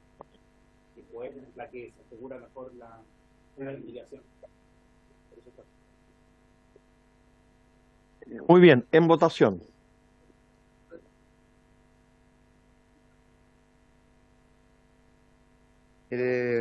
La 44 letra A, número 1. ¿Esa sería unánime? Unánime, entonces. Unánime. Y ahora votamos el 2. 44 letra A, número 2. Votación. Diputado Barrera. Diputado Bernales. Diputado Mellado. Diputado Ramírez. Diputado Romero. Perdón, presidente, solamente yo estoy a favor en general de lo que se quiere buscar, pero no en la forma de notificación. Por eso me voy a abstener para seguir estudiando la Muy bien. completa. Diputado Sáez. Diputado Sauerbaum. Diputado Sepúlveda. ¿Cómo votan? Diputado Soto. Diputado Mera. Diputada Yeomans. Presidente. A favor. 1101. Aprobado. Letra B. La letra B tiene Sí, una es que se queda indicación pegada. Ahí que queda pegada, ¿eh? intercala en el enunciado del literal B entre la expresión sustitúyase y la voz numeral, la expresión párrafo primero del. Es una modificación de tipo. Así es. Sí. Así lo hemos hecho. Es una modificación formal. ¿Habría acuerdo para la B? Sí. ¿Diputados? Sí.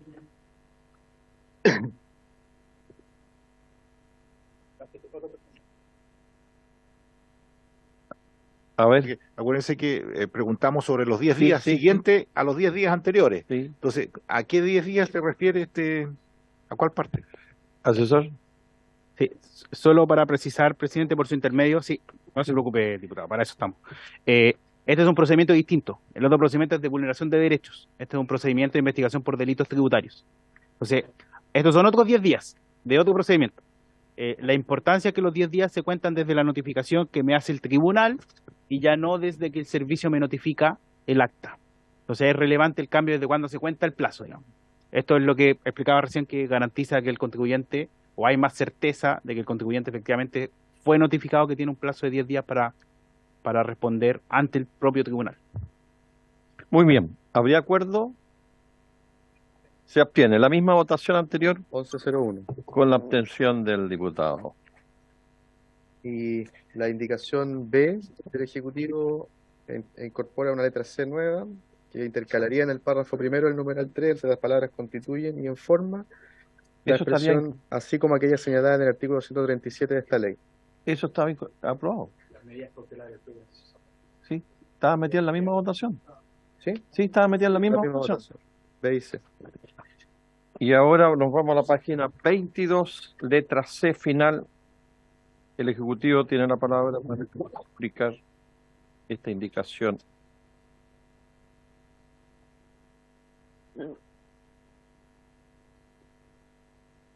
Sí, en definitiva lo que aquí se asegura es que en estos procedimientos de acta de denuncia de investigación de delitos tributarios exista un término probatorio. Actualmente eso no está regulado. Sí, la letra C, estamos en la página que 22. establece un numeral 11 nuevo, lo que estamos introduciéndose es que exista un término probatorio en este procedimiento. Por lo tanto, va a existir siempre la posibilidad de aportar pruebas. De nuevo, no porque exista un delito tributario, donde si bien no hay querella, se está persiguiendo el cobro del impuesto, no debiese haber estar regulado un procedimiento probatorio. Actualmente no existe. Lo que estamos haciendo es incorporarlo para que el procedimiento esté más acorde con los demás procedimientos que se establecen en los temas. Yo diría que anteriormente el procedimiento era más bien sancionatorio, entonces no era mucho más rápido. Ya el contribuyente se defendía desde que me notificaron el acta, y si yo no lograba responder, el tribunal siempre llegaba y no podía hacer otra cosa que dictar sentencia, sin ninguna facultad. Entonces, lo que estamos haciendo ahora es que se aseguren de nuevo, creemos un mejor procedimiento. Muy bien, en votación. Presidente, permiso. Mire, aquí en la última parte dice, vencido el término probatorio dentro de los 10 días siguientes, las partes podrán hacer por escrito las observaciones que el examen de las pruebas le sugieran. No estábamos haciendo que un expediente era iba a estar todo online, o sea, el expediente iba a estar en la red, subido.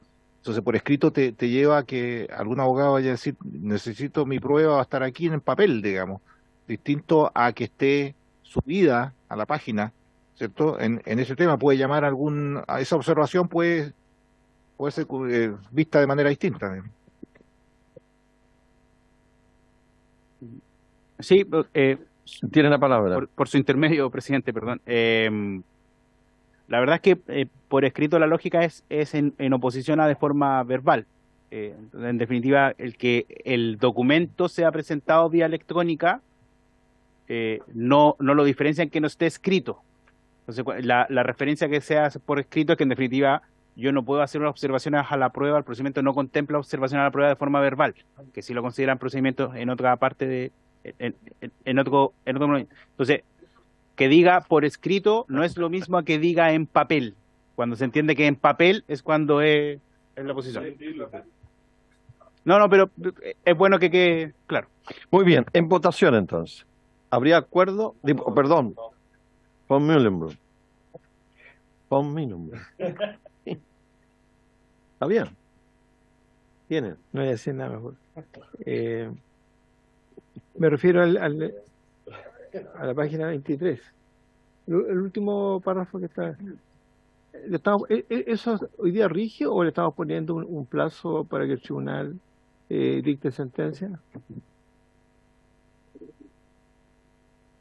Por su intermedio, presidente, efectivamente, actualmente no existe un plazo. Entonces, lo que estamos haciendo es el plazo general para dictar sentencia de 60 días. Pero actualmente no existe un plazo, lo que es bastante... Sí, bueno, ok. En la práctica puede ser un poco distinta, pero el hecho de no tener plazo, en verdad, ni siquiera las partes podían exigir o solicitar que se den como curso progresivo los autos, señalando que se dicte la sentencia. Por eso lo estamos haciendo. ¿Habría acuerdo unánime? ¿Sí? Acordado. Diputado Sepúlveda, 11-0 sería. Ahora Con vamos a votar las esa normas, votación, disposiciones transitorias. con esa votación se terminó. Diputado, vamos a votar las normas, que es muy breve. Las disposiciones transitorias.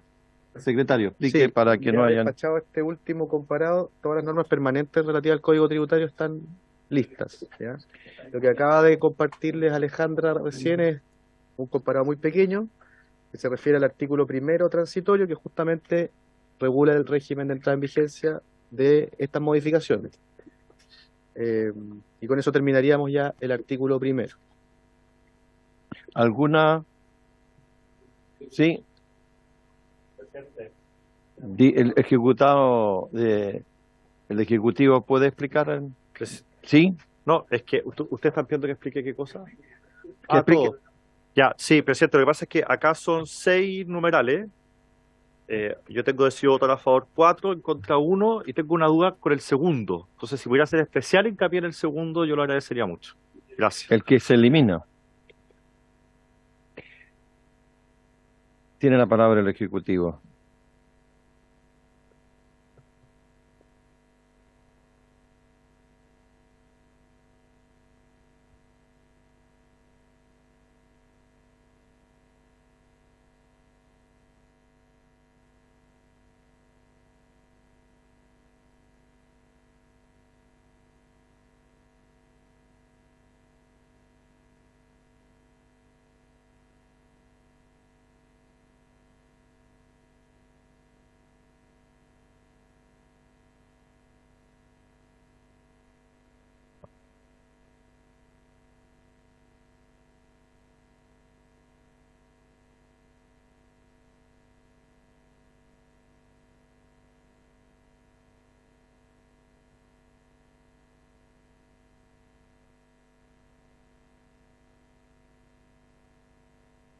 que pudiéramos entrar al sistema actual.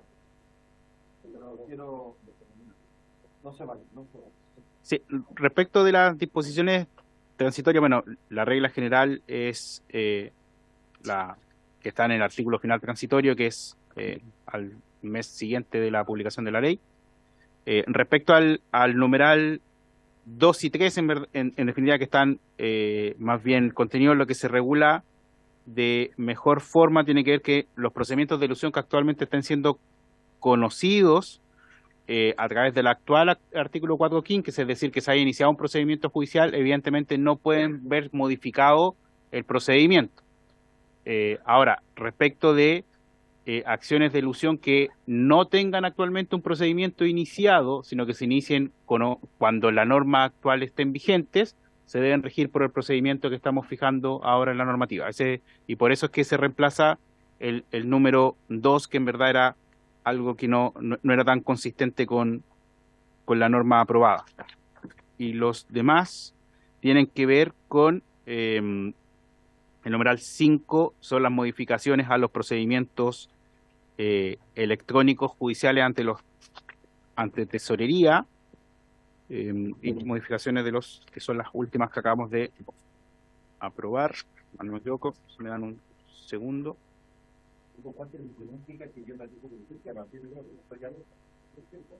Siempre y cuando el procedimiento ya se haya iniciado. Si no se ha iniciado el procedimiento y están abiertos los plazos de prescripción,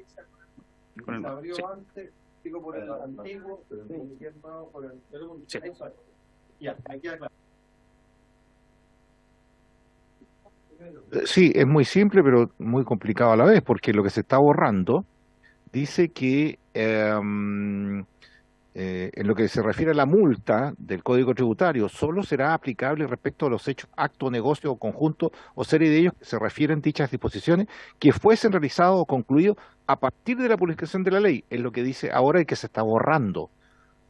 Entonces, yo interpreto las palabras del asesor, es que si es que no hay no hay algo que el servicio que haya hecho alguna acción judicial contra una persona, digamos, tribunal tributario más bien, pueden tomar actos, hechos y negocios antiguos a la vigencia de la ley y empezar desde de ahí, digamos.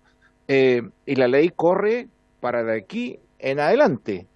Entonces, si borran este artículo, la ley va a ir en contra de los actos que potencialmente puede haber hecho 10 años atrás, 5 años atrás, 7 años atrás, una persona, porque como Impuesto Interno no lo ha perseguido, entonces va a perseguir para atrás.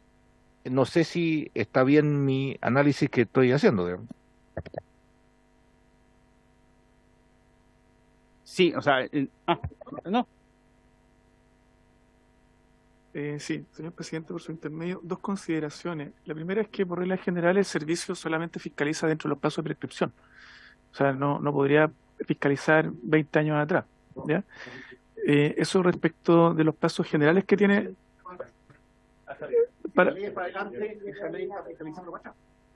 Es que esta no es una ley de fiscalización, es una ley meramente de carácter procesal, que dice relación con la forma en que el servicio puede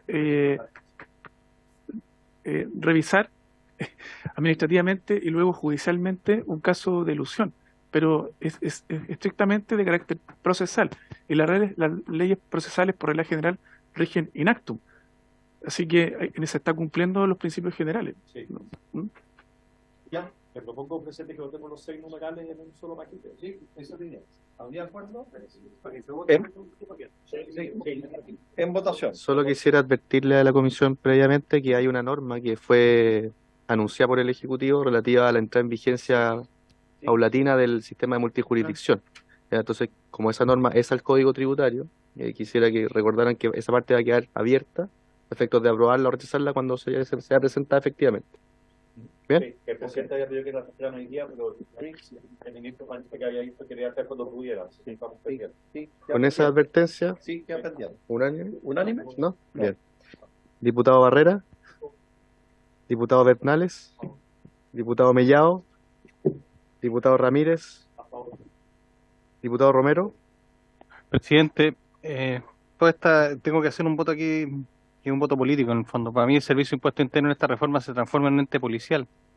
Y finalmente toda la normativa discurre que los emprendedores son, las personas que trabajan, los contribuyentes, buscan eludir impuestos. Y yo por esa razón, solamente por un voto político, voy a votar en contra de todo esto. Diputado Sáez, diputado Sauerbaum, diputado Soto, diputado von Mühlenbrock, diputada Yeomans, presidente. A favor. 10-1. Aprobado. Ahora correspondería en la tarde ver el artículo segundo, que tiene que ver con la modificación al régimen general. ¿Ah? Sí. Entonces, ministro, yo no sé acaso vamos a poder contar con usted porque si no yo tendría una propuesta. Sí, presidente. Yo el problema que tengo es que estamos con la ley de presupuesto en el Senado y ya ahora en la tarde ya lo que quedan son las partidas más complejas. Entonces me costaría bastante más ausentarme. Así que, digamos, la otra posibilidad es que en lugar de impuesto a la renta se vea alguna otra parte del proyecto que sea menos, que no tenga mayor controversia y se pueda avanzar con eso, pero siempre que, por supuesto, se aceptara que yo no estuviera presente. Porque lo otro que podríamos hacer es partir el lunes con esto. Y suspendemos la sesión de la tarde. Porque yo creo que esto es Esta semana avanzamos. Sí. ¿Ah? Pero, oye, pero si les reparto juegos, le estoy repartiendo juegos hace rato. Ya, toque la campana. Entonces, acordado que se suspende lo de la tarde y partimos con este capítulo el lunes, a las 2:30. ¿Ven? Va a ser más tranquilo que en la cámara.